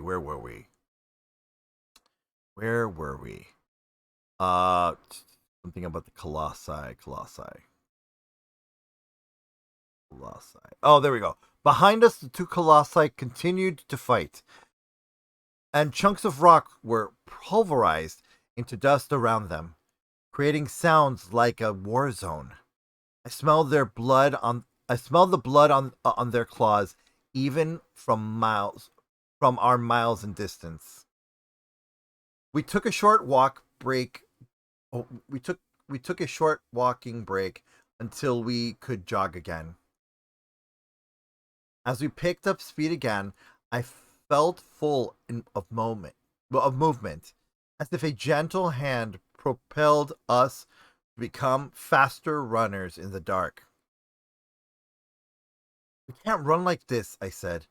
We're not marathoners. We have to figure out where to rest and find some food. My brother nodded, but there's no safe place to rest. Not if the giants found us with their million eyes again. Our packs bobbed up and down and their straps cut into our shoulders. But we were not going to get rid of our stuff. My calves burned from exertion, and my brow was sticky with sweat. But slowing down allowed me to notice the other things on the wall that flanked this road. Things that seemed alive even in this world of the dead. Slowing down let me appreciate the smaller details of the landscape. I could see tiny plants and insects on the canyon walls on our right. When I glanced at them on the wall, they dispersed in tiny clouds, and when I looked away, they returned to their perching spot. Though our pace was very slow, I noticed that the animals on the wall seemed to move past us very quickly. This speed was impossible. This feels amazing, Jose Maria said, and he took a few hops in his jog as the trees on our left began to whiz by and blur. I looked behind me, and the clashing mountains were now very far away, nothing more than pinpoints in the distance. How had how had tra- how had we traveled so far so fast? How had we traveled so far so fast? Then I felt it. Something throbbed under the ground beneath us. The force the force below made the smooth road shift in a very tight rhythm, like a surface of a drum vibrating. As we moved farther along the valley, I got the sense of freedom I felt back in Chicago at O'Hare on the moving walkways. The ground below us didn't make any music. Instead, it throbbed and pulsed. We were finally leaving behind the vastness of the giants. I could no longer feel them with my sonar, and I sensed from that direction, and all I sensed from that direction were tiny peaks. The legends talk about those mountains. Oh, sorry. The legends talk about those mountains, I said to Jose Maria. Yes, passing through them is supposed to be one of the trials for those who visit Mictlan, Jose Maria said. But no mountain should ever have eyes, and no mountain with eyes should look into the dark with such knowledge and such presence. Why not? Because it's scary, that's why. And those eyes, millions of them, Clara. In a place that has no light, no color, and no sun, why would these giant mountains have the need for vision? Why have eyes at all? Don't know, don't know, my brother said. The uncertainty of the possible answer to that question terrified me. I was glad the mountains were gone from our range of hearing. The road on which we ran cut a path through the thick jungle. A canopy of their leaves floated above our heads, and meanwhile the ground pulsed with more intensity. The rubbery leaves of the canopy above us made a lattice work of hexagons and octagons. On our right, the wall continued to host a variety of intricate looking birds and mushrooms, none of which I dared touch. The road was as wide as the length of a football field, but so far. We hadn't ventured to its inner edge. I grabbed my brother's hand as we walked forward. We drifted across its width until we reached the edge. The cones of sound that projected from our heads and shoulders spilled into the darkness, and using their sound, we tried to pinpoint our location. This wall followed the shape of the canyon of Mictlan, and from the ledge of this smooth road, I stared deep into the canyon. I stared deep into the spiral canyon. We were located along the outer edges of the spiral, moving downward into its core. The canyon remained as breathtaking as the first time I had experienced it. It moved for thousands of miles downward into the dark, and along its path I spotted more trees and, off in the distance, structures like buildings punctuating the path down the coil. I'm thirsty, I said. Jose Maria slowed his jog down to a walk and handed me the water bottle from his pack. And with that said, I'm also going to take a sip of water. All right, here we go.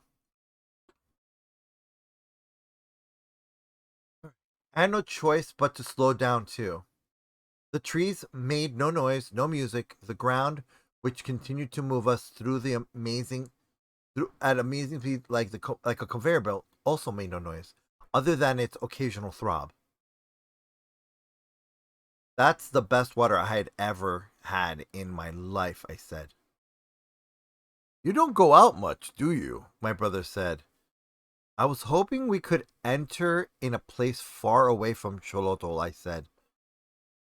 Got your wish. looks like we came down right in the upper levels of the place. We bypassed the mountain above the canyon. I've never seen monsters like those mountain. I've never seen monsters like those mountain things, Jose Maria. They're not monsters. They're in the legends. Those were mountains that clash in the first level of Mictlan, Clara. Mountains with hands. And eyes too. And eyes. Too many eyes. Up ahead, down the slope of the road, a voice hummed a melody, forlorn and silken. Those mountains have names. The voice said. Its timber was sorry. Those mountains have names. The voice said. Its timber was deep and its pitch glossy and dark. You have forgotten to implore the mountains' names as you passed through them. They will not be pleased with you. Who said that? I shouted. Suddenly, I no longer wanted to walk forward. I turned my body to allow the cones of sound to see behind me, and I felt the mountains screech as they continued to fight. No clue as to who was talking to us. Clara, you heard the voice too? Jose Maria said. Grunted to say yes. Jose Maria grunted back in acknowledgement. Before us lay darkness, but I couldn't sense the jungle around the path. But beyond that, not much else. Not an animal and not another human. To our right lay a flat wall that rose thousands of feet.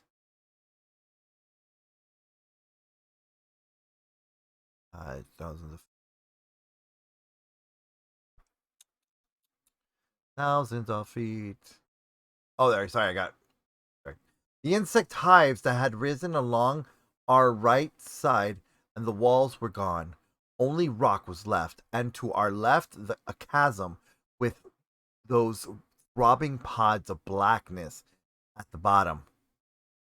Come forward, don't be afraid, the voice said. Its source had now become distant, as if it had moved from a position in front of us to a new location hundreds of miles away. Even though the voice felt like it had moved off and away from us, I was still scared, and it was tracking us. We're headed straight for where that voice is. It's up ahead, I said. I know, but that's a way down in the path, Jose Maria said. Sigh, I said. I don't want to go either, my brother said, but we don't have much of a choice. You want that tonal, yeah? It's what we came here. It's what we came for. We walked for what seemed like a half an hour, without hearing that voice again. We stopped a few times to stretch our legs, drink water. We ate the Cliff Bars in our bag in small bites to ration them for the trip. For a long stretch, we walked in silence. Neither of us needed to fill our time with each other. That was one of the advantages of having a brother. Plus, I needed time to think by myself. I tried checking my watch, but I couldn't sense the hands along its dial through the glass. I gave up. I guess that we had been walking for 3 hours, but in my head, it felt like we had been walking for much longer. My feet began to ache, and sometime around what I thought was our 4th hour, I patted Jose Maria on the shoulder. You think our ancestors would have made a map? You think our ancestors would have made a map of this place? I said. Make it easy to visit. Oh, they probably did make maps, he said, but they probably got destroyed during the conquest, lost forever. You love buried treasure. Because I love Indiana Jones, Jose Maria said. And who doesn't? I said. He's fine. Jose Maria giggled. Whatever happened to that girl who used to come over to the house? Sorry. Whatever happened to that girl that used to come over to our house? I said. You two watched. You two watched. You two watched. Sat there watching. You two sat there watching YouTube all day. She was the only girl I had ever seen my brother hang out with. I couldn't remember her name. I met her once in my senior year of high school, but after that, Jose Maria had returned to his favorite home companions: headphones, his books, and his laptop. Ah, you mean Joy? He said. She was all right. That answer meant that he had been crazy about her. Why'd you stop hanging out? Got boring. Don't know. In translation, this meant that he had gotten dumped. I couldn't speak a lick of this endless syllables, but the music made up the language inside Mictlan. But I couldn't. But I could read Jose Maria's quick. Wait, sorry. In translation, this meant that he had gotten dumped. I couldn't speak a lick of the endless syllables and music that made up the language inside Mictlan, but I could read Jose Maria quickly and well. And I barely needed English to do this. Ever want to get married? I said. Yep, he said, hunched his shoulders, deep, becoming thin, like sleek, thin and sleek, sleek like a fox. And kids? I said. Oh God, you're tireless with your questions, he said. But he wasn't angry. He wanted to keep talking. No kids, I don't think. I think I'd rather just hang out, if I was married. I nodded. A house? Nah, my wife and I will be drifters. Live in a trailer in California, hike, live on berries, a dog? Freaking 22. Freaking 22. No cats. You hate cats. More than bros. What job do you have? I said. Lara, over there, Jose Maria said.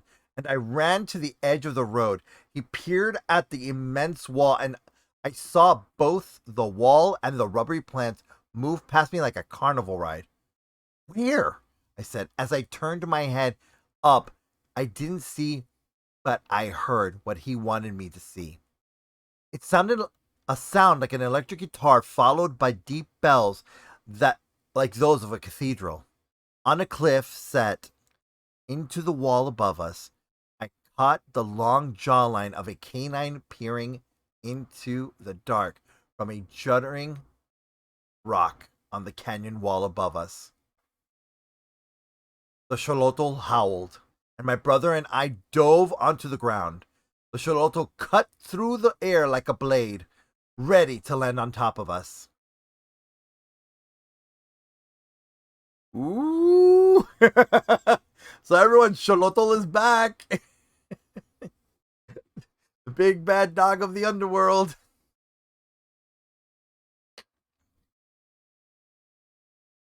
All right, here we go. Yeah, I know. Yeah. All right, here we go. We're getting ready. I know it's like this story just keeps getting darker and darker.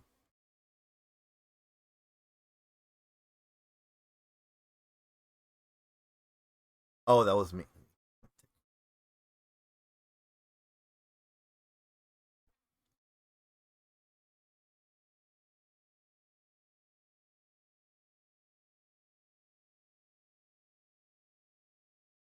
Okay, let's see here.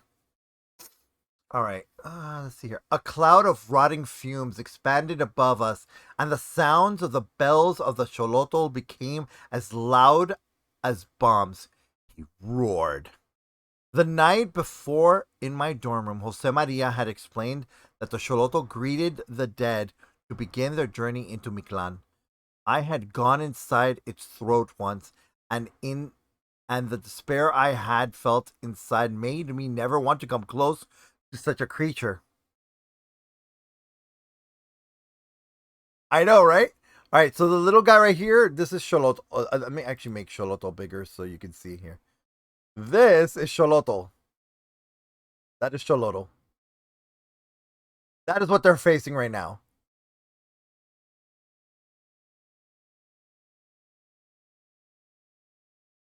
put him back down. Ugh. Go.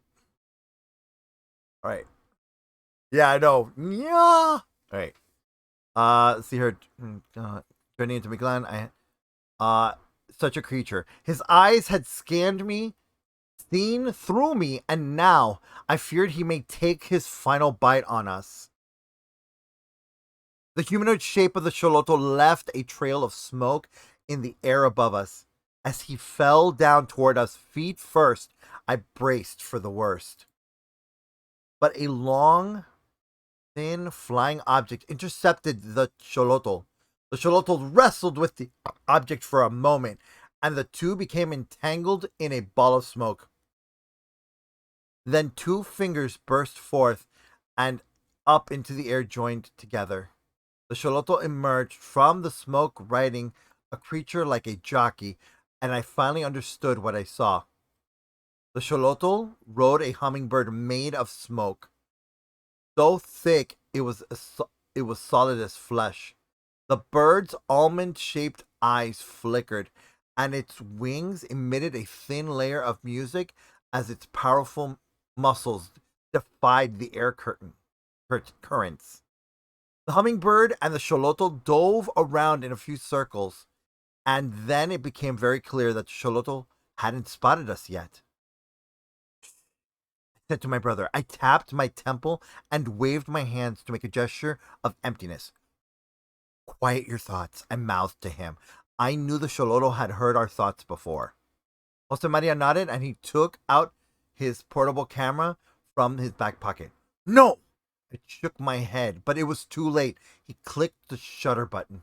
The flash on the camera burned for a fraction of a second, and I expected it to fill the space around me and perhaps burn through this darkness, maybe reveal more monsters. But instead, the white light that poured from the tiny LED flash spilled forth like liquid. It poured out of the camera and down onto the floor, as if the camera had it just had squeezed a gob of snot. The liquid pulsed with a weak silvery color, and it gathered itself like a worm, as if it had consciousness. Then it dried up until it dissolved back into the smooth ground that transported us. What the heck? Jose Maria said. Hell, I said. He must have seen us. Then the Xolotl and the smoke hummingbird nosedived. They flew just a few dozen feet above us, then moved past us. The Xolotl rode his bird like a jockey down into the canyon. The sound of the bells grew fatter, thicker, and then they were down in the canyon so deep that they only looked like pinpoints. I kept my hands at the edge of the moving road. I didn't want to get too close to the lip. A fall from up here would surely kill us. See? Told you to trust in me. Oh, see? See, I told you to trust in me, said the voice we heard earlier coming from the depths of the road. You're safe now. Okay, tell me more, Jose Maria said into the dark. You'll be safer this way, the voice said. Just walk closer, you two. Come toward me. You'll see everything down here. Fine down here. Down there, Jose Maria said as he turned to me and bit his lip. Bring your box with its light magic. I want you to show it to me, the voice said. It's strange to think that one could fall in love with just a voice, but it's true. When I was 31 years old, I got a phone call late at night after coming home late from work in the loop. My hair was tangled by the winter air, and my belly ached with hunger. My lips had split from the cold as I stepped out of my car, and as I ran my tongue over the wound of my lip, my phone rang. I didn't recognize the number, and to this day, I'm not sure why I picked up the line. Is Morgan there? Oh, sorry. Is Morgan there? The voice said. The silky, deep texture of the sound that insinuated itself into my ear made me sit as I poured myself a tall glass of water and multitasked to order takeout. You must have the wrong number, I said. There's no Morgan here. Morgan, who went to Western Chicago University, he said.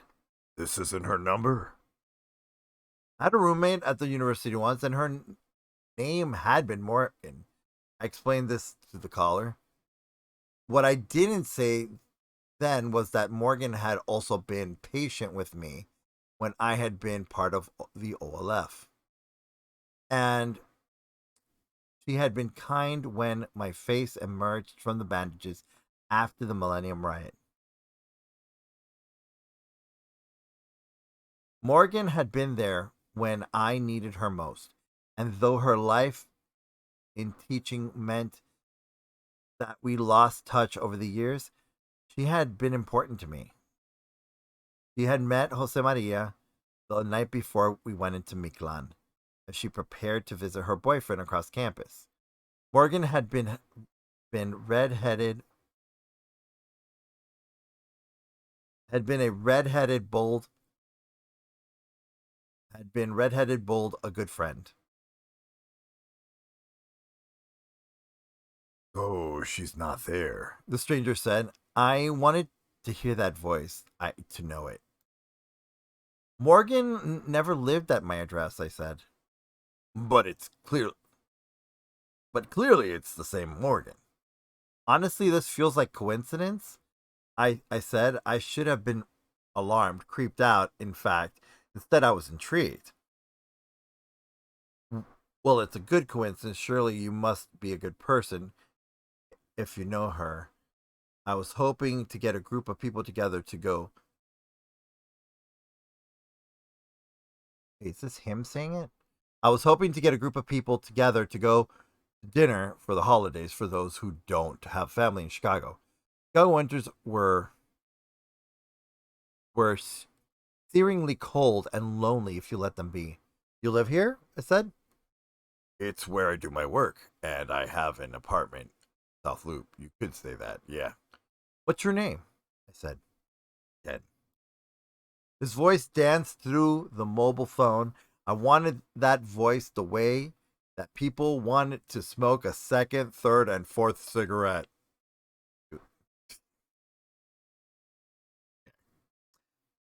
Okay, let's honor this thirst with a drink. We're gonna honor this thirst with a drink, because that sounds hella thirsty.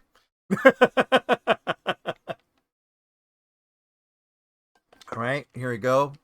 And so Ken and I started a conversation. Our relationship started.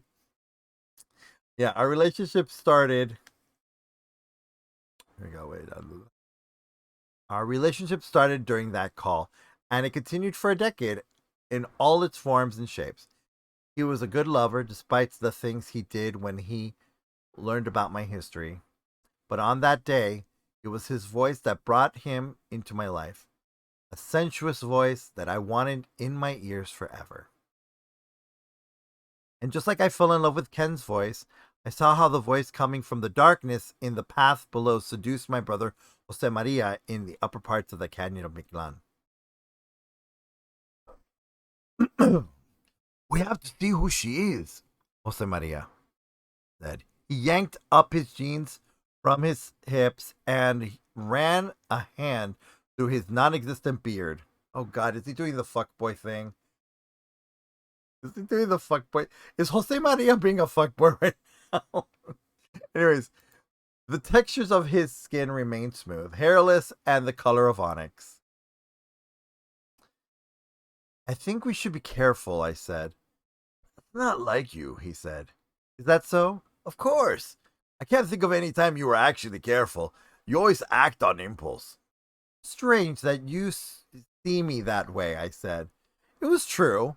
I had always thought of myself as cautious, but Jose Maria saw something else. Hell, you went to that protest in Millennium and you stole a family heirloom, he said. All I can say is badass. He had no idea what I saw in Millennium. Well, I still think we should be careful of the thing down here there, I said. When I was at Minerva's house, something else spoke to me through the walls, and it wasn't good. Oh, snap. And what did it say? My brother said. Give them to me, wanderer, among other things, terrible things.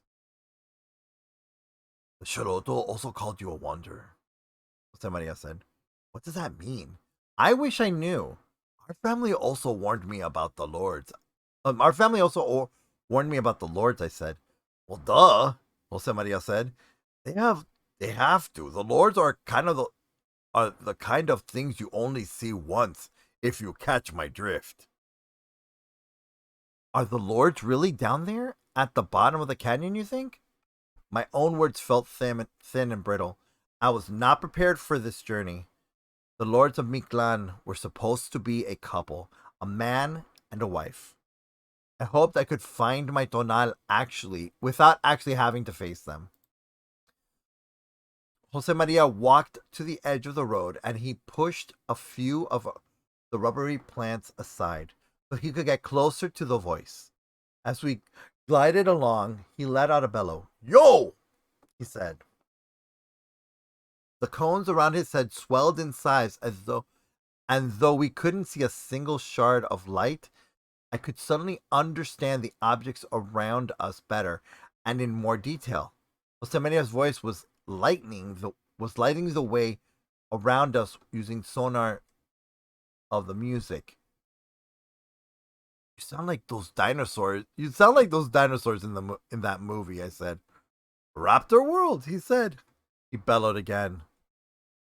But that thing in the voice will hear us.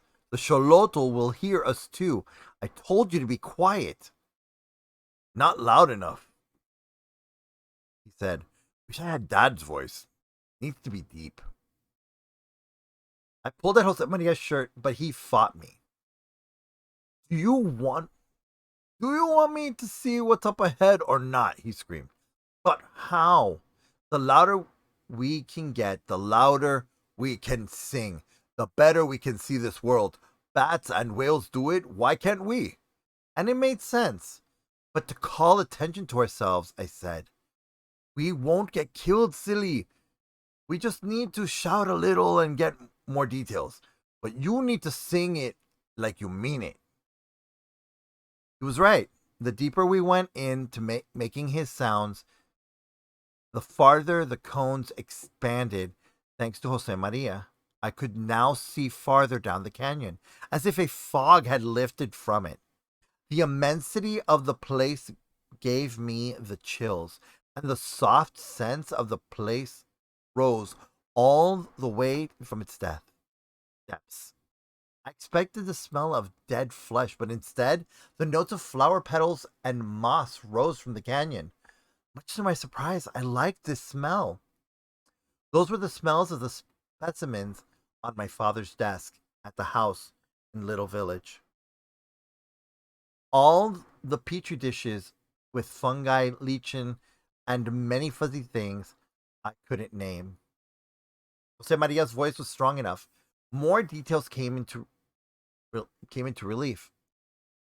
The spiral of Mictlan's topography was thousands of miles wide, but I could suddenly feel its ridges, its walls, and the things that lived there. Jose Maria's voice provided the map I needed. I could now feel the cities that dotted the roads on the way down, and the forests and the desert-like plants. This place was populated by trillions of things that I couldn't name, but I felt their heartbeats and smelled their breath. Now that I could feel that far into the canyon, I could now also understand our position in its 9 levels. My God, I said, we're in the upper parts of this place. This road goes so deep into the ground, so far down. And not a single star in this world. Freaky! Sang my brother. A wind kicked up from inside the canyon, and sorry, a wind kicked up from inside the canyon, and it reached us in our upper level. It bit at my shoulder, and I felt completely different than any. It felt completely different than any wind from Chicago. It was filled with the scent of tree sap and applewood smoke. I heard a buzz. Objects were rising from the canyon, moving up towards us. They were probably thousands of miles away, yet I heard their approach. They would be here soon. My heart pounded and I broke into a jog again. The Xolotls coming back, I said. Run! I hear them too, Jose Maria said. Our boots held fast to like on the glass-like surface, and as we ran, we picked up more speed, just like before. The angle of our descent became steeper, and I struggled not tumble forward as we traveled downward. The wall on our right whizzed by. We covered lots of distance in very little time. And off to our left, I saw the Xolotl glide past us, seated on the hummingbird and leading a flock of smoking birds, streaming smoke by the thousands, diving deep into the canyon, and then they were gone. The road curved around the wall, and I could no longer see around the bend. We would reach the bend within a few seconds. I see that you listen to your brother, the voice at the bottom of the road said. The syrupy voice shimmering with a series of sharp sounds, like a vacuuming sound of opening a tennis ball canister. I'm waiting for you, the voice purred. Jose Maria ran faster as the voice beckoned us further. He dropped his backpack. Hey, I screamed. I stopped to pick it up. You idiot, I said. I slung the pack across my shoulder and its strap. By the time I got back up to jog, Jose Maria was already heading around the corner and into the depths. My own cones were losing my brother's location. If he ran farther, I would lose him. No, I can't lose him. But Jose Maria ran fast because he knew where the voice was coming from. It was a voice he needed to feel. He was gone. I heard him give out a yelp, and then he went silent. I needed to go further to see where my brother had disappeared, and the wall curved. In my rudimentary sonar-like vision, I could see how it turned like a highway. I didn't dare run around that corner, but I had no choice. My feet pivoted on the smooth ground as I ran, and then I turned through the bend. I pulled back before it was too late. The road dropped off in front of us, and below, I looked down to the tallest drop I had ever seen, and Jose Maria was completely gone. I slid forward on the smooth road, and I wondered if there were light, would this road have a color? In this place, only black ruled, and not even gray survived down here. And then the voice at the end of the road hissed at me. You want to see your brother? Yes, it said. I was hundreds of feet away from the drop, but since the floor moved, I would fall off the edge within seconds, and then it hit me.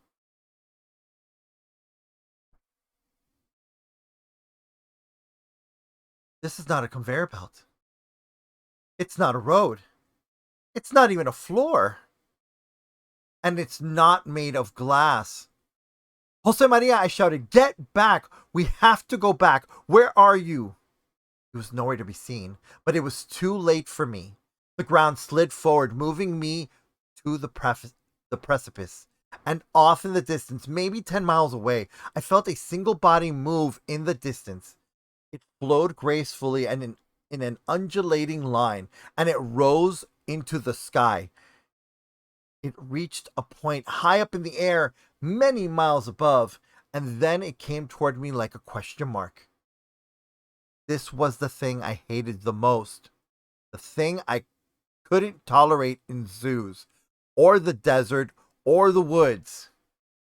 The undulating shape beneath us.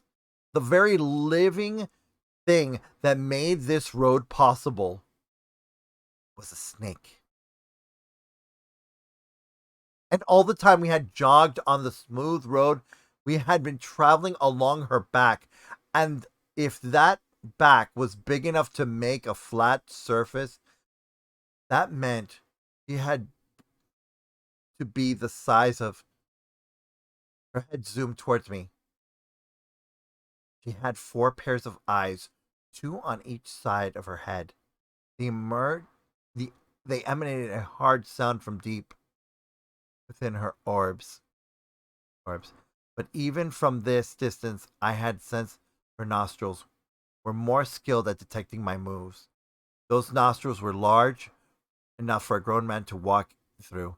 The snake pulled its jaw apart, revealing a perfect interlocking triangle mouth made only for killing. So many teeth. She was unlike any snake I had ever seen on Earth. Inside her mouth, I counted 10 rows of teeth, filling her gums and even her palate. We had been traveling for hours on the back of this giant snake, and now this was the end. And who was we, anyway? I was now alone. Jose Maria was gone, probably fallen into the pit beneath the precipice. The snake cocked her head to the side. Her eyes grew wide, and I cringed from the presence, the consciousness I felt in them. Just one of the fangs in that mouth was easily 3 or 4 times my height. "Welcome to the Coil, wanderer," she said. All right, so I'm gonna take a moment and breathe. I know. Emotional damage. Yeah. Yeah.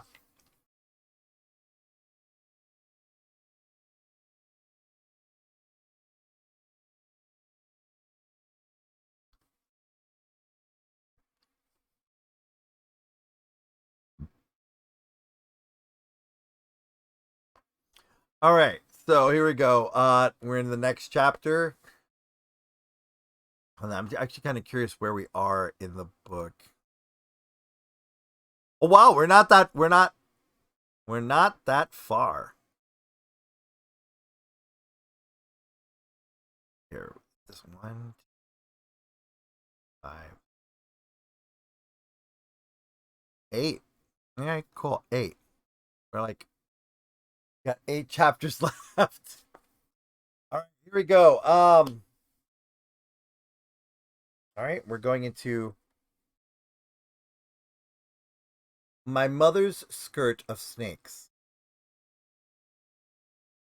No, you wouldn't actually want to glimpse one of these gods. The act would be too terrifying. Director Robert Hanig, on his film tetralogy, Kozlowski's Dream in 4 Colors, New Yorker Video Channel, 2036. How do we rescue that which we do not know?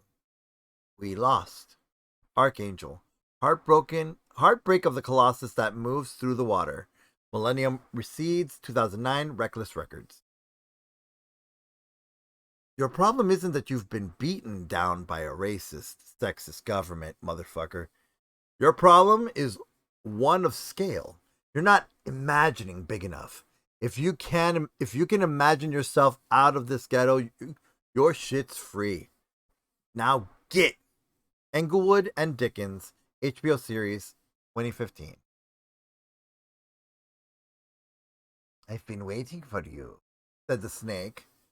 I'm open and ready. For what? I asked. To have you share your knowledge with me, the snake said. Her neck swelled and her skin took on a braid appearance, as if her muscles were flexed so hard they serrated. The head heaved around me, and her eyes locked in on mine. I don't have much to share, I lied. My heart raced in my chest, and my legs felt rubbery. Every being has much to share, says. I don't understand your tone. Surely you will. Oh, sorry. I don't understand your tone. Surely you will share your knowledge with me? First, tell me what the coil is, I said. Why, it's this canyon of poetry, flowers, and blood. The coil is what we citizens call Mictlan. I need you to take me to my brother. I need you to take me to my brother, I said in my hardest, coldest tone. You speak to me in a strange manner, the snake said. A guarded manner, because you fear me. Odd.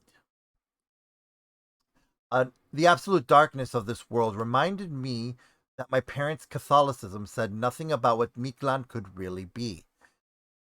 Was this hell? I couldn't be sure. Was this snake like the snake in the Garden of Eden?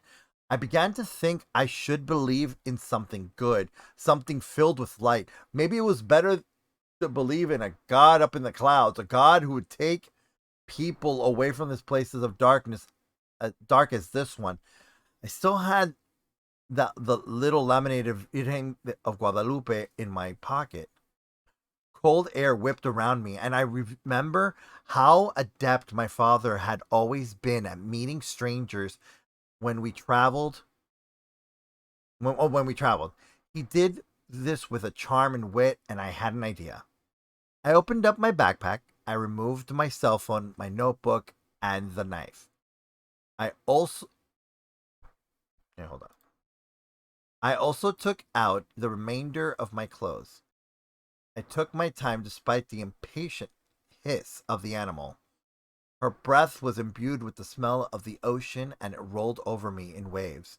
Surprisingly, it was a pleasant smell, long lasting and clean.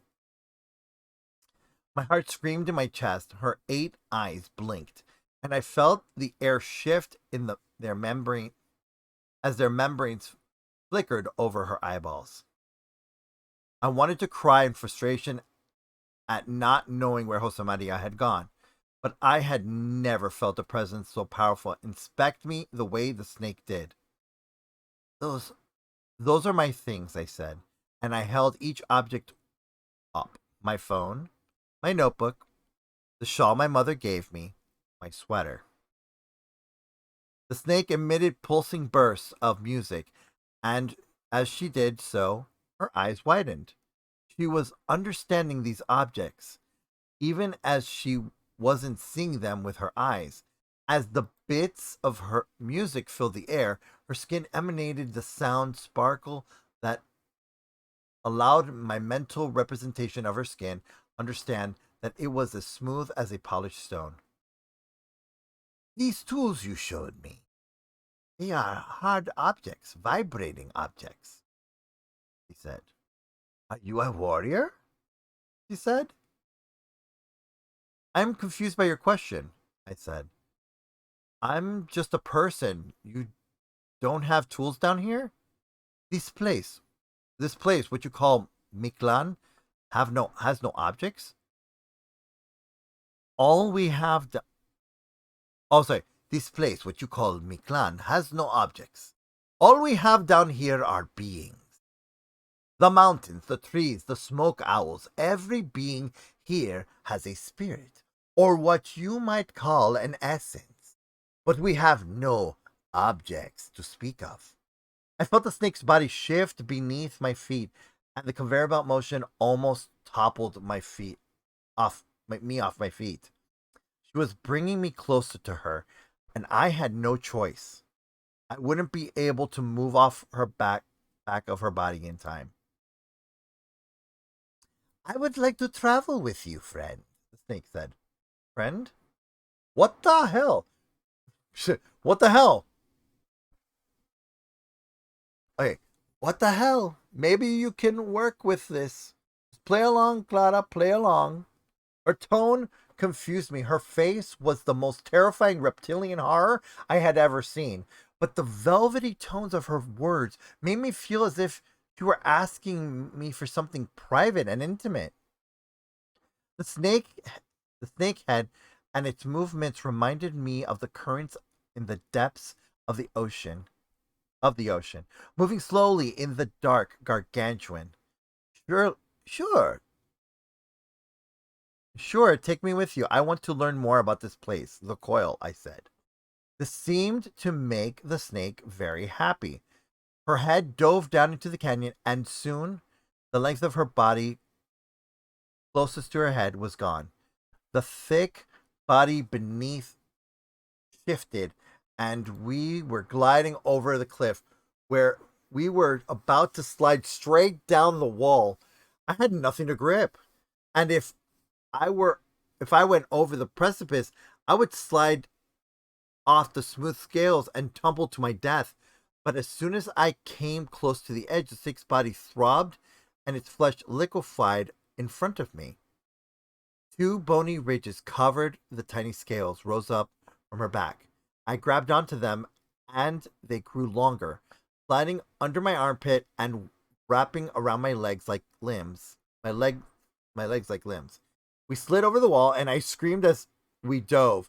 The ridges held me in place like a harness. How to describe the terrible vision of the depths of the canyon? I felt my stomach tighten and quiver. The adrenaline shot through my body. We slid past several thousand miles of canyon wall. I saw more hummingbirds made of smoke in a structure that looked like a beehive. And farther down, we passed a lake swimming with scorpions. We zigzagged through a vast plain inhabited by mushrooms the size of skyscrapers, and we even came upon the grotto of creatures that resembled rabbits on stilts. She lowered me into the clearing, and I drank water from the grotto. My thirst was incredible, and I felt the coolness ease my throat. I felt hungry, and I ate from a plant shaped like a starfish. Its flesh was sweet and salty, like a pineapple dusted with lime and salt. We rest here until you're sated. Then we continue, she said.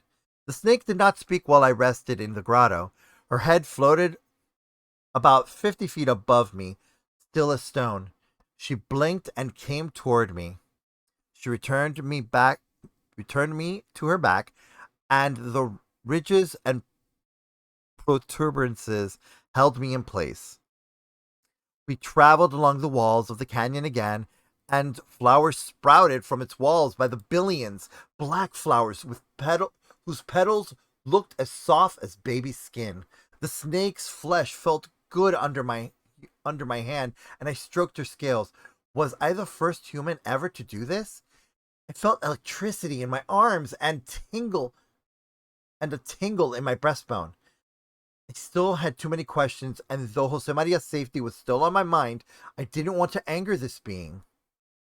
She spoke again, and the proximity of her voice felt good. She said, "Tell me about your mother, eh?" "Clara?" I said. "Clara," she repeated. The way she said my name sounded like a flood of seagulls combined with a lullaby. The word left her jaw and spun through the air in waves of sound. My mother's name is Juliana. She lives in Chicago, where I'm from.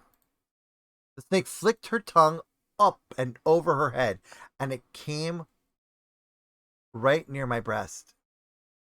The triangular tips looked sharp enough to cut my skin. This path on the canyon is the place where I remember my experiences with my own mother, the snake said.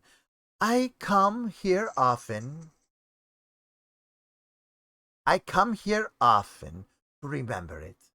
Your description of your mother is curious. She has so much hair, so much life, and red blood inside her limbs. She has strange eyes. Do you know that? How do you know what my mother looks like? I said. You spoke her name, Juliana. The way the snake spoke my mother's name became a short symphony in the dark. In that single word, you told me her tale in your music and in your voice. I considered quieting my thoughts, but instead I relaxed. I felt like the snake was really listening to every thought I admitted through my speech and my movement. Are you a mother? I asked. I heard a hollow cracking sound behind me, and I turned around. The snake was coiling her body from the tip of her rattled tail forward, covering thousands of miles as it approached our spot. She was making herself comfortable, coiling herself around me. I wanted to scream, but I had to keep my cool. No, I am not a mother, the snake said. Not yet. Maybe not ever. Why? I said. Because that is my role down here, to transport beings through the coil. I do not make life.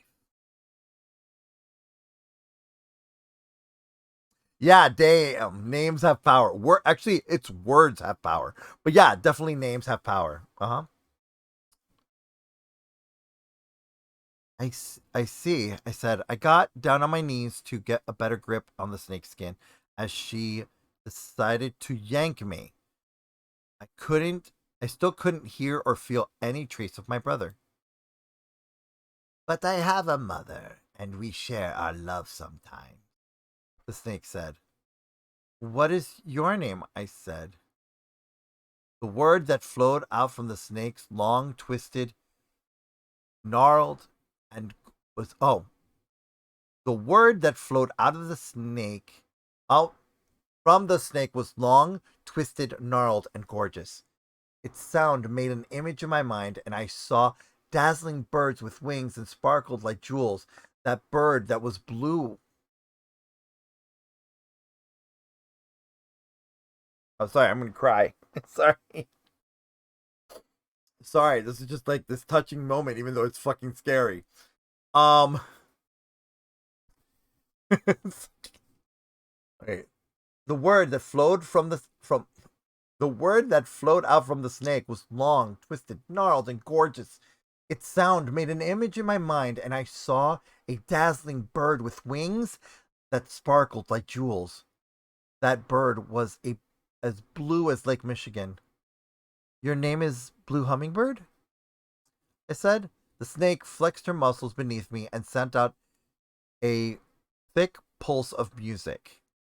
It was a yes. What's your mother's name? I said. Blue Hummingbird sang. Okay, I'm going to have to write down this name, Blue Hummingbird. That's a new character that we just met. God. All right, I'm going to have to take a note. Hold on. Give me a sec, everyone. We just met Blue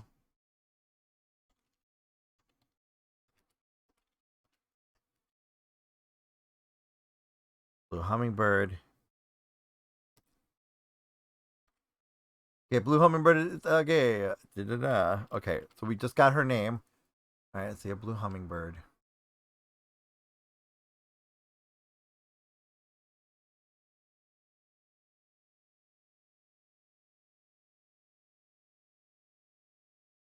Copy.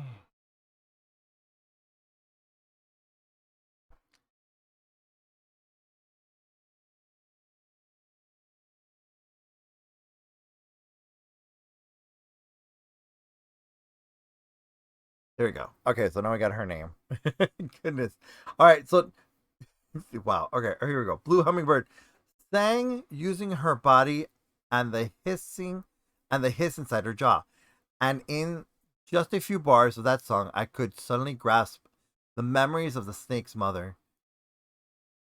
The music showed me an image of a monster bigger than Blue Hummingbird, a planet-sized giant made of bone and hard muscle, with several limbs that exploded like needles from her stomach and her lower back, radiating the shimmering waves.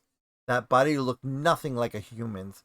Her upper body had 4 arms, and on her lower body, 6 muscled limbs lunged forward, covering thousands of miles with each step.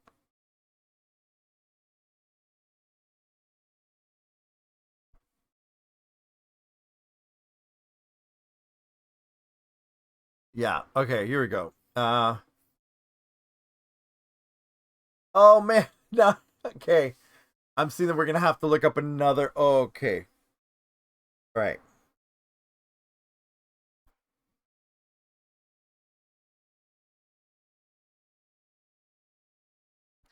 All right. Here we go. We're getting closer.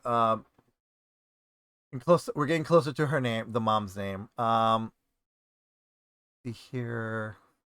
Lunged forward, covering thousands of miles with each step. This gigantic mother moved on a vast plain, alone, radiating music around her in cones, just like the Xolotl and the other beings in Mictlan. Water circled the mother's neck like a collar, and it sparkled in kaleidoscope colors, some of which I had never seen before. At the mother's waist, thousands of snakes curled, forming a skirt. Many of these snakes looked like the snake poised in front of me now, and instead of a head, two thick rattlesnakes sprouted from the colossus's bleeding neck. I know her. I know her name. She was in Jose Maria's books. Is your mother Coatlicue? I said. We got a name, folks. Okay, let me copy down this name because we're gonna have to. Nya nya nya nya nya nya nya nya nya. Ah.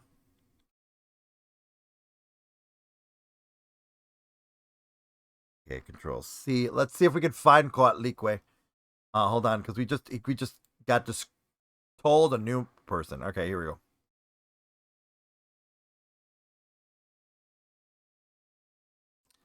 Coatlicue.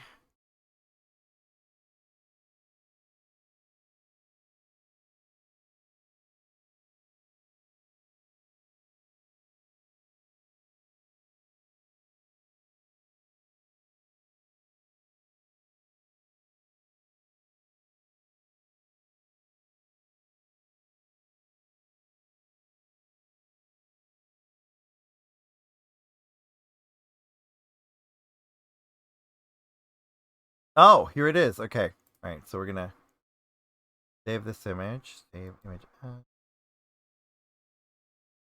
Oh no no.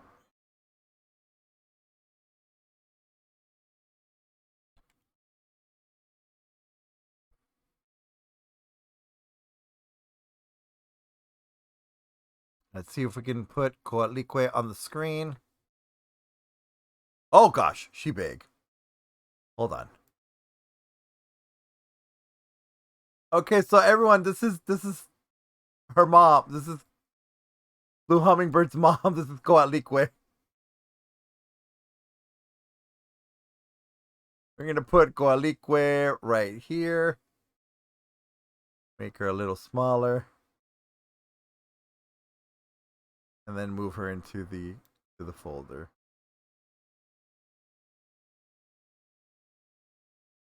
Oh, what happened?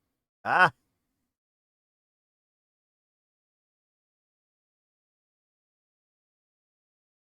what's going on? Oh, sorry. Oh my gosh, what's going on? Controls. I guess I'm gonna have to size her outside of the folder.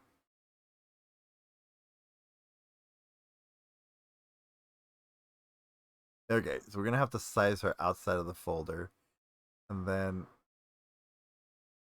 put her in. Okay, so this is Coatlicue. Yeah, we're gonna leave her big at this point. What I'm gonna do is I'm gonna move everybody to make sense. Okay, so that's we're gonna put Yeah, we're gonna put Xolotl here. Then we're gonna put the Okuyin over here. Then we're gonna put Quetzalcoatl right here, and then we can put Coatlicue. I'm gonna make her smaller though, because super big. And then there's Coatlicue.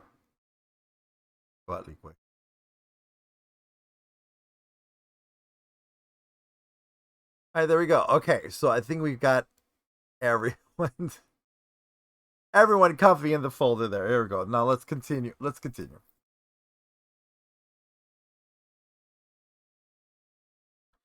All right. Is your mother Coatlicue? I said.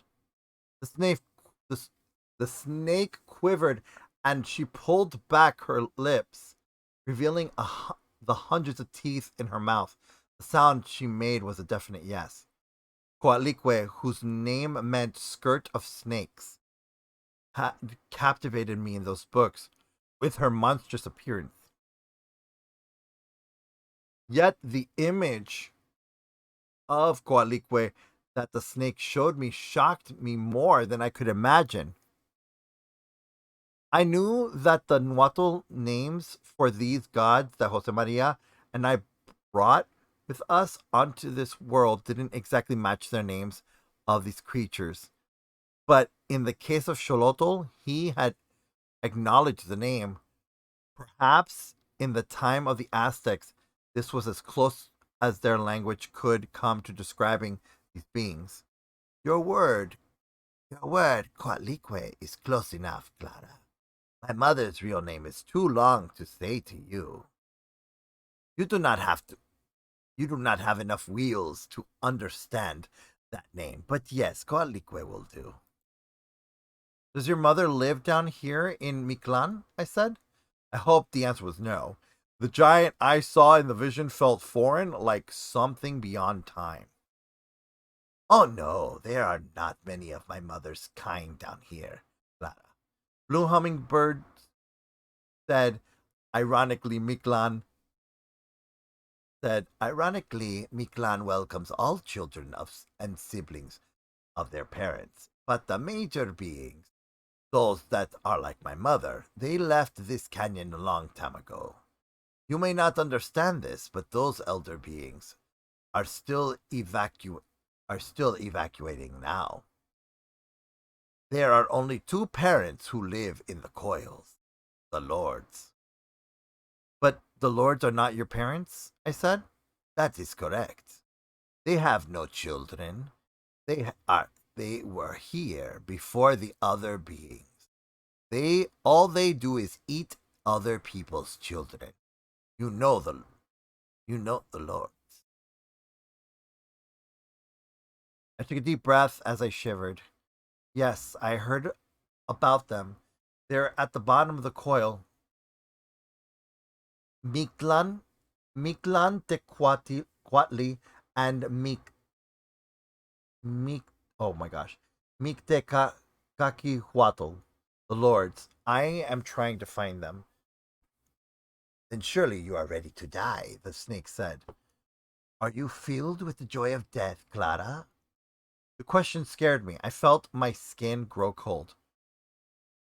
Why would I be filled with joy over death? I said. Suddenly, the small hedges of black plants stirred, and I felt a presence in them, as if they too could feel me standing next to them. The jungles and woods of this part of the canyon looked hungry, feral, as if it was possible for plants to want to eat me. This was that time. By now, I had really grown used to being able to locate and understand all beings in the topography of Mictlan, based on how their music bounced off their surfaces. You will be happy when the lords tear your limbs apart, Clara. No thanks. I'd like to give you my phone in exchange for a favor, I said. The snake rose in the air, singing, growing thicker. She smacked her open and shut, evaluating me each time she flickered her tongue. You want to trade, Clara? I love trades. What do you want in return for your weapon object? She said. You tell me where my brother might be, since you seem to know so much. Your sibling? Yes, this is a pleasurable exchange. Give me your object. Blue Hummingbird traveled down toward me again, her mouth agape as if she wanted me to step into it. No way. Okay, but first you have to explain things to me, I said, holding my phone behind my back. Why does Xolotl have an object? He carried one too in his loincloth. That makes that you lied when you told me there were no objects here in the coil, I said. Blue Hummingbird flexed and spat sideways. The gob struck the wall and made a hole in it as if the saliva were made of acid. Her eyes grew wide in rage. His arrogance, she screamed. So much arrogance. You have seen that dog-head intruder? I'll take it. Yes, I have. He tried to eat me, I said. Of course he did. And Xolotl gave you the power of speech. Yes, with his knife, he cut me, and he cut himself, and since then I could speak in this place. He brings objects from your world because he's always been in love with your kind. Blue Hummingbird said. Now that I have seen you and your sibling up close, I can see why. But why a knife? To tear his way into your world. There are gates that lead to other worlds, and he's mastered his gate by tearing a hole at the top of the mountain with his knife. Are there other kinds of travel through the world? I said. The snake musculature swelled and her brow furrowed as if she were considering a thought. Beware mirrors, the snake said, because they offer access to gates too. The snake hissed and put her head down directly in front of me so that I could see right into her multiple eyes. Her teeth had the texture of glass, but I knew they were hard as steel. They rose about 12 feet into the air, too high for me to reach. I had to toss my phone over the fangs, like through a basketball, like a ball over a fence. It landed inside her mouth and with a wet sound. The snake hummed like a live wire while she inspected the mobile phone in her mouth. And then she tossed it back into her throat. She grunted and flicked her thumb off, lashing the empty airs 100 times. This object has no real knowledge inside of it, Clara. In our world, it does. I will need to think about this. Can you tell me why Xolotl would attack me? He plays he plays with what he loves, child. It occurred to me that I had been wrong to think of the Xolotl as a being with human attributes. Now, why would that filthy cur give you the power of speech? The snake said. I don't know. He called me a wanderer. The snake raised her head, tasted the air with her forked tongue. Its lashes were alert, full of energy. We haven't seen a wanderer here in millions of wheels, the snake said. And you claim to be a mere human? I nodded. Then you can't be a wanderer. Speech is only given to wanderers, and there has never been a human wanderer in Miklan. Only the major beings can be wanderers. That's what the Xolotl called me, and he gave me speech. He gave you blood, and you gave him yours. So sensuous, so irresponsible. Well, I don't care, I said. I came here to find my tonal, and I demand that you help me find it, I said. I only spoke this way in the outside world when I dealt with oppressive right-wingers, with homophobes and racists. The tone of voice came from somewhere deep in me, and it always got my point across. And it always got my... Hold on, let me fix something here.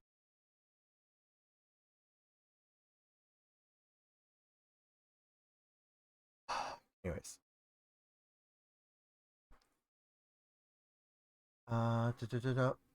Uh, I'm I mean to hold it until I got some answers. The feathered snake was an wanderer, Clara, the snake said.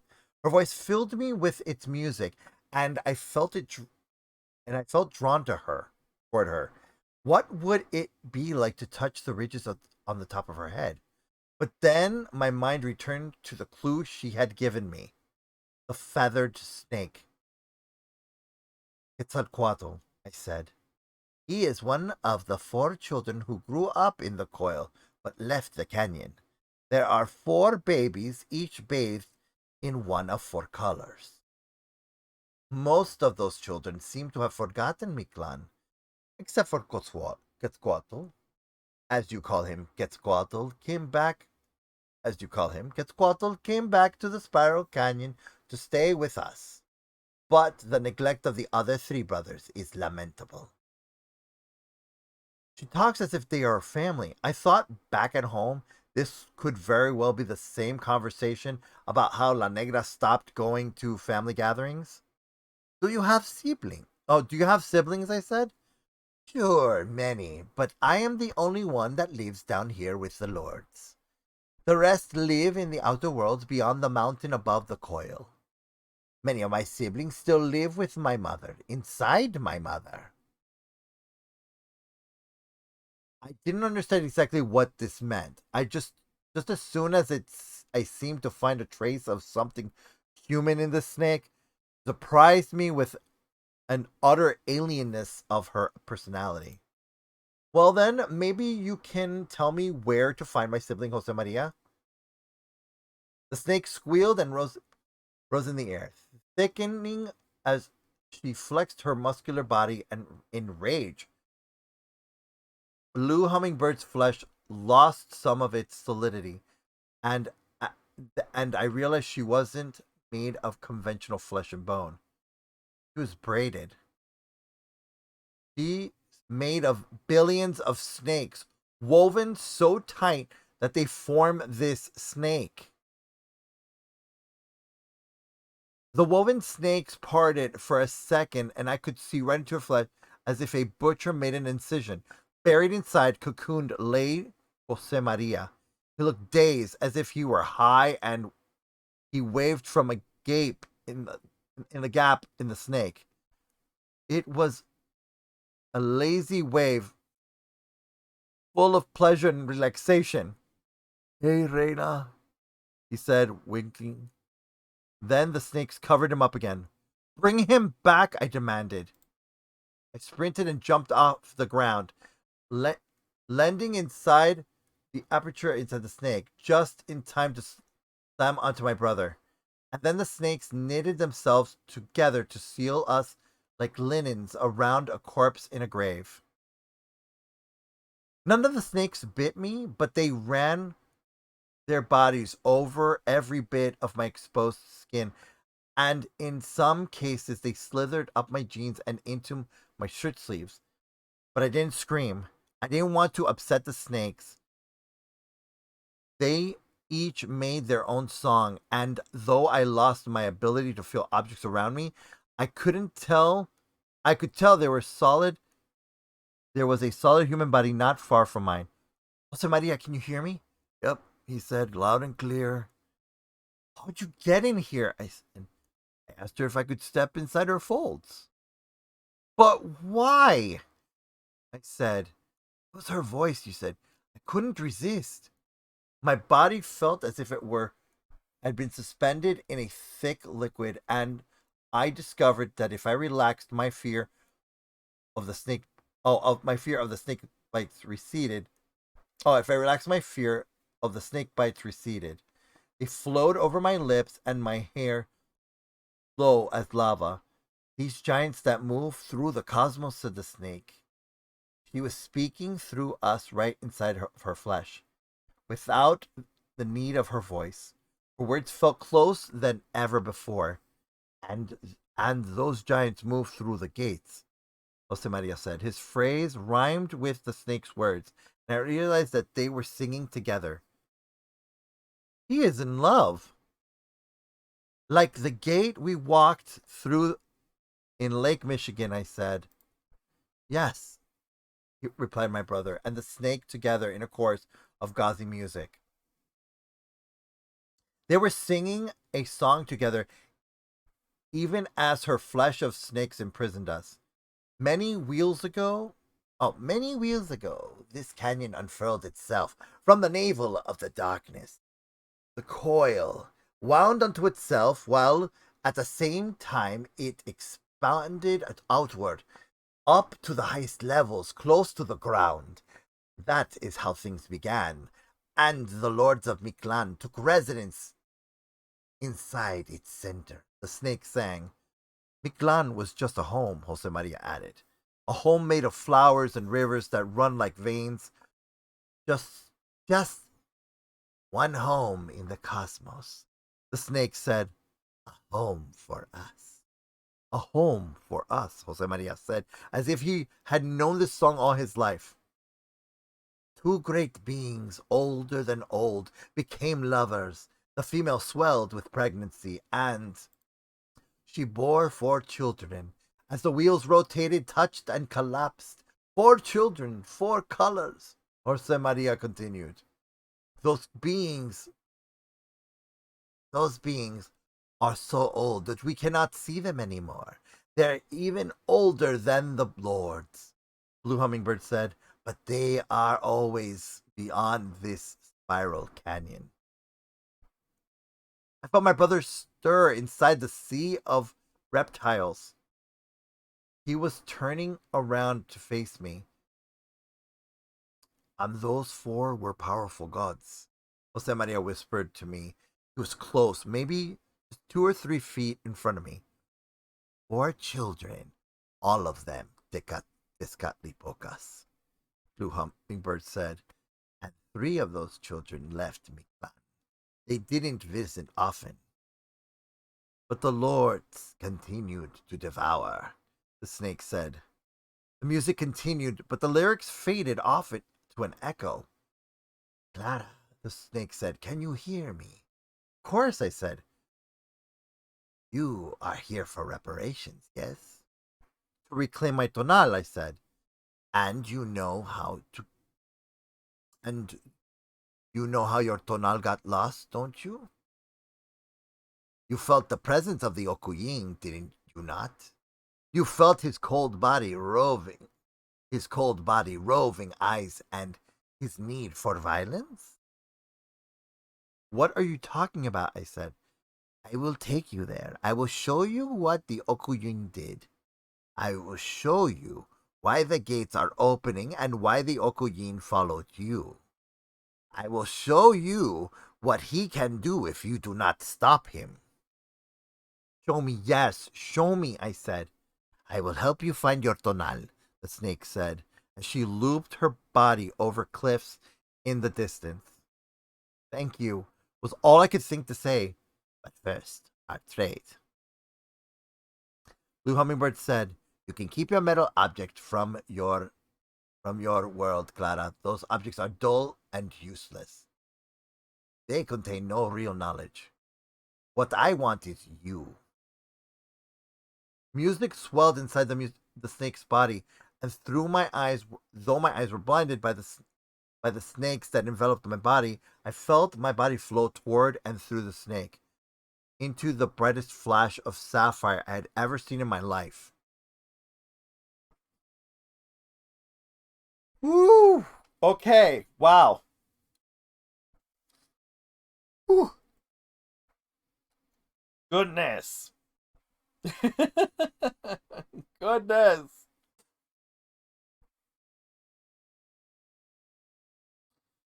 Oh my goodness. All right, sorry.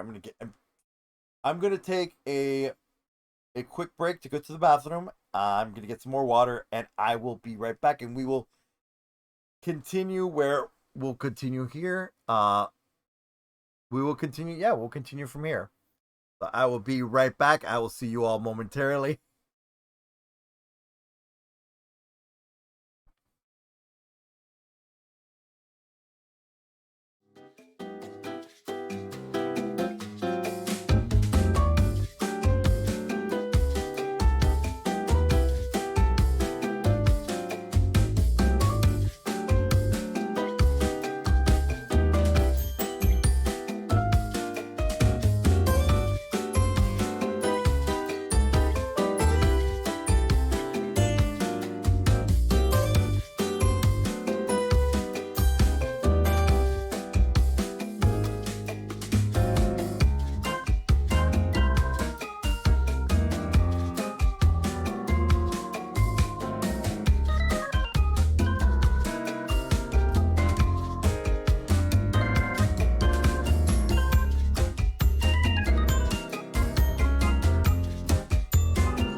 All right, so we're back. Let's continue on.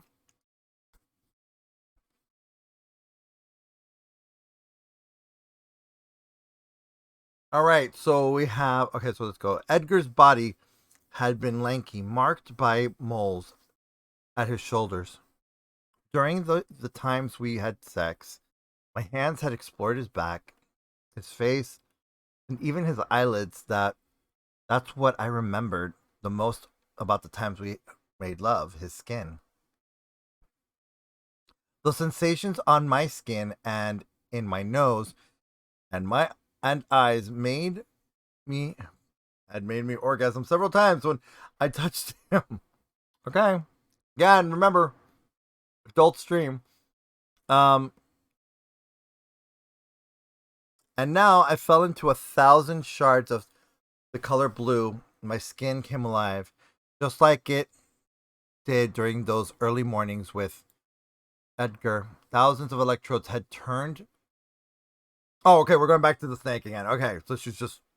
This was familiar. Okay. Thousands of electrodes had been turned on in every inch of my body.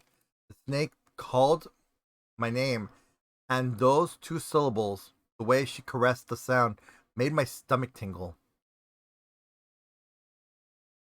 Clara, she said, crawl with me. I felt hollow, if I was just made as if I was just a shell made of skin. But this feeling, the way it made me feel free, as if gentle air currents inhabited my insides instead of organs, made of carbon and water, was a taste of something sacred. The brushes of the air against my neck, my toes, my legs, they felt as if they were coming from a windmill inside my heart. Oh, in my heart. I let out a deep breath, and as I inhaled, I felt the essence of the snake move through my lungs, stomach, and organs on a journey with purpose. She's moving through my cells, I thought. I, the thought made no sense from a biological standpoint, but my heart felt it. The snake was in me, swelling inside my head and pressing into me with her blue beauty. She was now seeing through me we had as if she had infiltrated me from the space behind my eyes. In my ears, a wash of sound, velvety and sharp, but warmer, so much warmer, so much like blood in my veins. My body swelled, cresting, and then it ran in rivers of liquid. I felt the same rush of an orgasm that I might have given myself with my own hands. Stars, stars flooded my vision, and my skin bloomed with heat. I panted inside the sea of snakes. The blue intensified, and it became thicker, darker.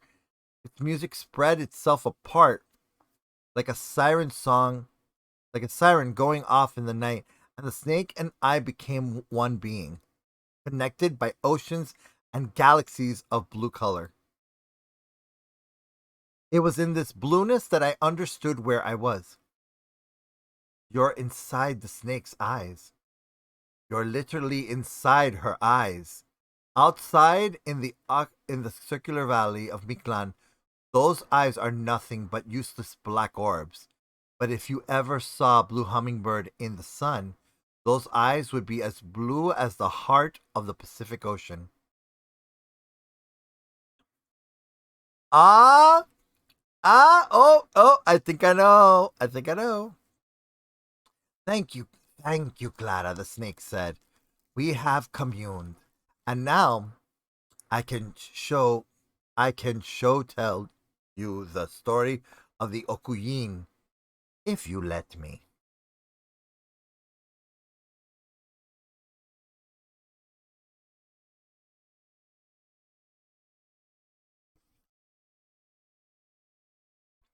I sang yes, and the music of that word flitted off like a bird into the blue. I saw a new vision through Blue Hummingbird's eyes, and she was nothing but a baby. She peered up from the lower levels of the spiral canyon, and up above, a war took place. Thousands of owls and hummingbirds surrounded an animal that had cut through the circular opening of the canyon. That being disobeyed the natural spiral flow of the canyon, of the walls of the canyon, and instead, oh, sorry, walls of the canyon, and instead it cut across its thousands of miles like a knife, puncturing an onion. The animal was segmented and covered in thick fur. It ate through the swarm of owls within five, with its 5 mouths, gathering force as it moved through space. That was the first time I ever saw the Okuyin, the snake said. He who murders worlds. The Okuyin embodied every thrust of a rapist, every hand that slit a throat, every cell of cancer that ate a body from the inside out. The Okuyin felt as putrid as a vision I had seen of Richard Speck walking throughout that house. The Okuyin was the explosion of bone and muscle when Guts had shot us down in Pritzker Pavilion. The Okuyin consumed the hummingbirds and cracked their bones. Their attacks, their talons on his bulbous body did nothing to stop him. The Okuyin made no song in his path through the empty space of the canyon. In a place where even cliffs and the stones gave off music, its silence made the young snake take cover in a hollow cave near the fields of poppies. The snake witnessed this battle of the Okuyin against the citizens of Miklan. It lasted many wheels, and she lay helpless, just an infant, in her nest at the bottom of the coil. I saw it in a simple flash of images, but I understood that it was a war that had gone on for centuries or maybe millennia. A flash of light broke through the sky, and 2 shards of white lights lit the spiral canyon for a moment. The forest and cities and the creatures of Miklan were bathed in the light for a moment, and I gasped, even through the snake's vision. And then the Okuyin clashed with the 2 light beams. They turned and twirled, and the Okuyin emitted a howl full of rage and pain. The beams grew thicker, brighter, and sharp, and a sharp screech came from their very core. Spiraling sparks blew out from the beams by the millions, and even the smoke owls flinched, flapping in fear back towards the mountain, and the white spirals ripped the darkness open. The largest of the white beams took on a slender fluid shape, and in its tip swelled its size, forming a head, a mouth, and dozens of sharp teeth. It was a head that just looked like that of a snake, at least until horns and feathers grew from the back of its skull like a radiant headdress in brilliant reds and oranges. The beast dove into the canyon, down toward the black heart of its center, and for a moment it looked like it had disappeared, spirals and all. Then a roar detonated from the heart of the canyon, and the snake of light rose like a spear through the thousands of miles between the black heart and the Okuyin above. The snake pierced the worm's skin, and the Okuyin's gross body began to absorb and eat the spiraling sparks. They wrestled, turning and biting. This battle continued for several years, until the snake opened its jaw wide enough to swallow the Okuyin. The music of the white snake turned moody and blue as it wrapped its jaws over the worm, and eventually he swallowed most of it. The white snake's body bristled in colored feathers that stood up like spikes all over its back. Just as the feathered snake closed in on the last segment of the Okuyin, this remainder of the worm ripped itself away from the white jaws that sliced its body. The runaway segmented was nothing more than a set of mouths, reeking of pus and rot, and it flew up, away from the canyon. While the feathered snake lay in the upper walls of the canyon, fat and bloated, as it tried to digest the murderer, what was left of the Okuyin flew up and out of the canyon and up towards the tip of the mountain, where the gate to Miklan stood inside of its snowflakes. Then the feathered snake slithered into a cave at the foot of the mountain next to the Coil. Years passed while it lay in silence. A familiar figure emerged from its flocks of hummingbirds that raged through the air. The Xolotl, draped in his tiny loincloth, clutching his knife, burst from the hordes of birds, seeking the last of the Okuyin. They used to be inseparable. The snake reminded Clara, Xolotl and Quetzalcoatl, twin brothers, but that was the last time they fought together.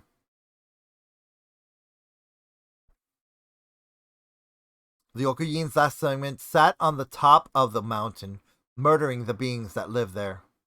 The Xolotl reached the tip of the mountain, and there he slashed the Okuyin's mouth and the thick fur that was left of it on its flesh. But the Okuyin bit back as the snowflakes bristled with music around them. The Okuyin bit the Xolotl on the arm, wounding it with a single fluid movement. Stepped out of Miklan and into another world through the reflections of the snow. The smoke owls tried to stop the Okuyin, but it was too late. The Okuyin was gone. That is my story, Blue Hummingbird said. Then I felt essence of Blue Hummingbird swirl inside of me in an ocean of blue color and alien music, and my body melted into hers. I lost track of where my body ended and hers began, and my vision rolled back into a vast open plain of sapphire. The snake ejected me from her body onto the field of flowers in Miklan. The flowers recoiled from my body as I hit the flower bed. I felt relaxed but exhausted, and I turned face up toward the animal. Josemaria was also sliding out from the weave of her body, and he landed sideways, gently, on a cluster of rocks off to my right. Josemaria crawled on his elbows toward me, his eyes wide as saucers, sweat streaking the thick hair on his forehead. I think I'm in love, he said. Blue Hummingbird was leaving us. We have cut through several of the levels of the coil, she hissed. But this is as far as I can take you. There are places in Miklan that even I can't go. Okay. The snake rolled off of the wide plain as she dropped us off. Her coils flipped over the jagged edge one after another as soon as she was gone without saying another word to us, though she had spoken a kind of syntax that I could understand as sentences. What I knew about her from being inside her flesh made me think that she was very far from human. Even without daylight, I felt like she could see us in her 8 eyes. I said, "Things she showed me," Josemaria said. He sat cross-legged at the edge of the flower bed, roses, black as night, their petals dewy and graced with a velvety touch. Josemaria began to eat their petals, and instinctively I did too. Their taste was opulent sugar and something akin to blood. The experience inside the snake's blue eye had left me so hungry. She showed me the Okuyin, I said. from a long time ago when he tried to eat his way through Mictlan. That's not the story she showed me. She showed me things that I don't have words for, Jose Maria said. But she spoke to us individually again. Again? I said. Yes. She was back there in Chicago. She was talking to us through the tunnel of butterflies. She was manifesting through the tunnel. Holy shit, said. He was right. That's why I had thought it's so strange that the tunnel could have thought it was a snake. Don't you see, Clara? Jose Maria said. These creatures, these gods inside Mictlan, we catch glimpses of them in our world sometimes. Just tiny little glimpses that can inhibit buildings and maybe living things too. They manifest there. And well, we got lucky when the snake spoke to us through the wizard's tunnel. Are you sure Blue Hummingbird didn't make that tunnel? I said.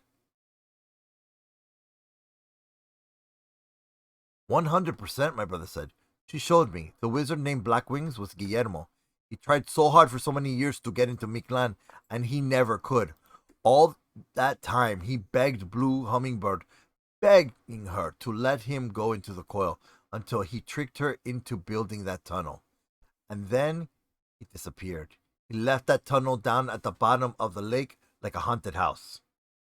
If we heard the snake speak to us through the tunnel, I said, then maybe you really did see the Oku. Well, then maybe you really did see the Okuying through the bookcase in Minerva's attic too, Jose Maria said. I ate more flowers, hoping my belly would get full.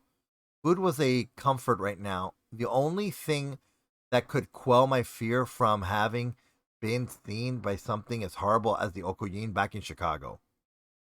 I walked to the edge of the ground. We stood on to get a glimpse of the canyon around us.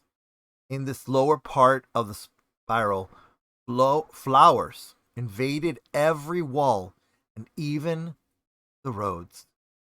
Even the wasp nests were covered in flowers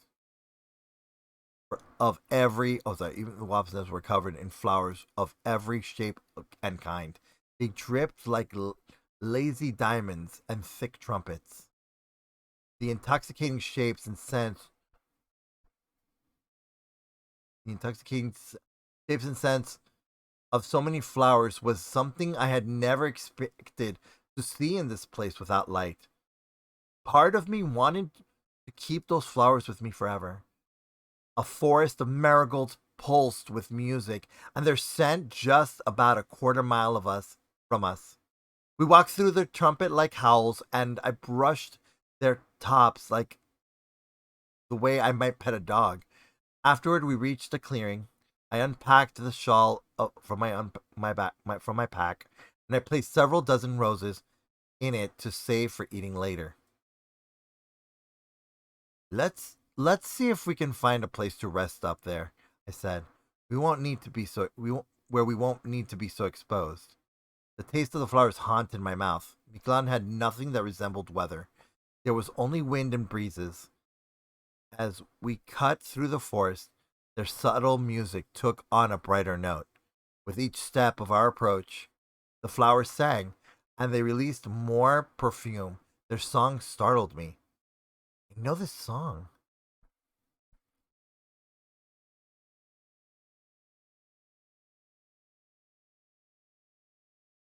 I know this song. I had heard Abuela Blanca sing it to us when I was a toddler, and its sweet melody filled my chest with warmth. That's just like the song we were supposed to learn from the journey to Mictlan, I said to Jose Maria. He nodded, listening to every note. The carpets of marigolds formed several peaks and folds, and I could see there were openings in some of its surfaces, as if someone had constructed new architecture out of living flowers. We walked through the canopy of trees and arrived in a plaza. In its midst, an impossibly tall structure constructed of marigolds, roses, orchids, and corpse flowers stabbed the open air of the canyon. It was a castle, a temple of flowers. All right, so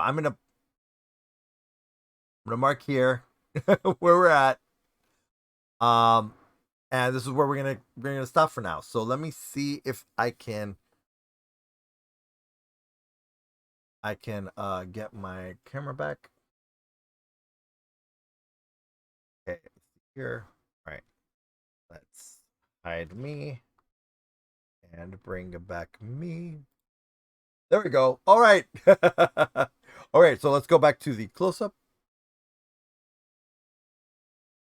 All right, everyone, thank you so much for watching. We're going to stop right here with 13 Secret Cities, and we will, again, every other Wednesday, we're going to be doing story time. So stay tuned until the next one, where we're going to do part 4 and continue on the story. We are getting there. We're getting close to the end of this book. I know. It's going to be 11 o'clock, though. It's the end of the stream. And all I got to say is thank you so much for watching.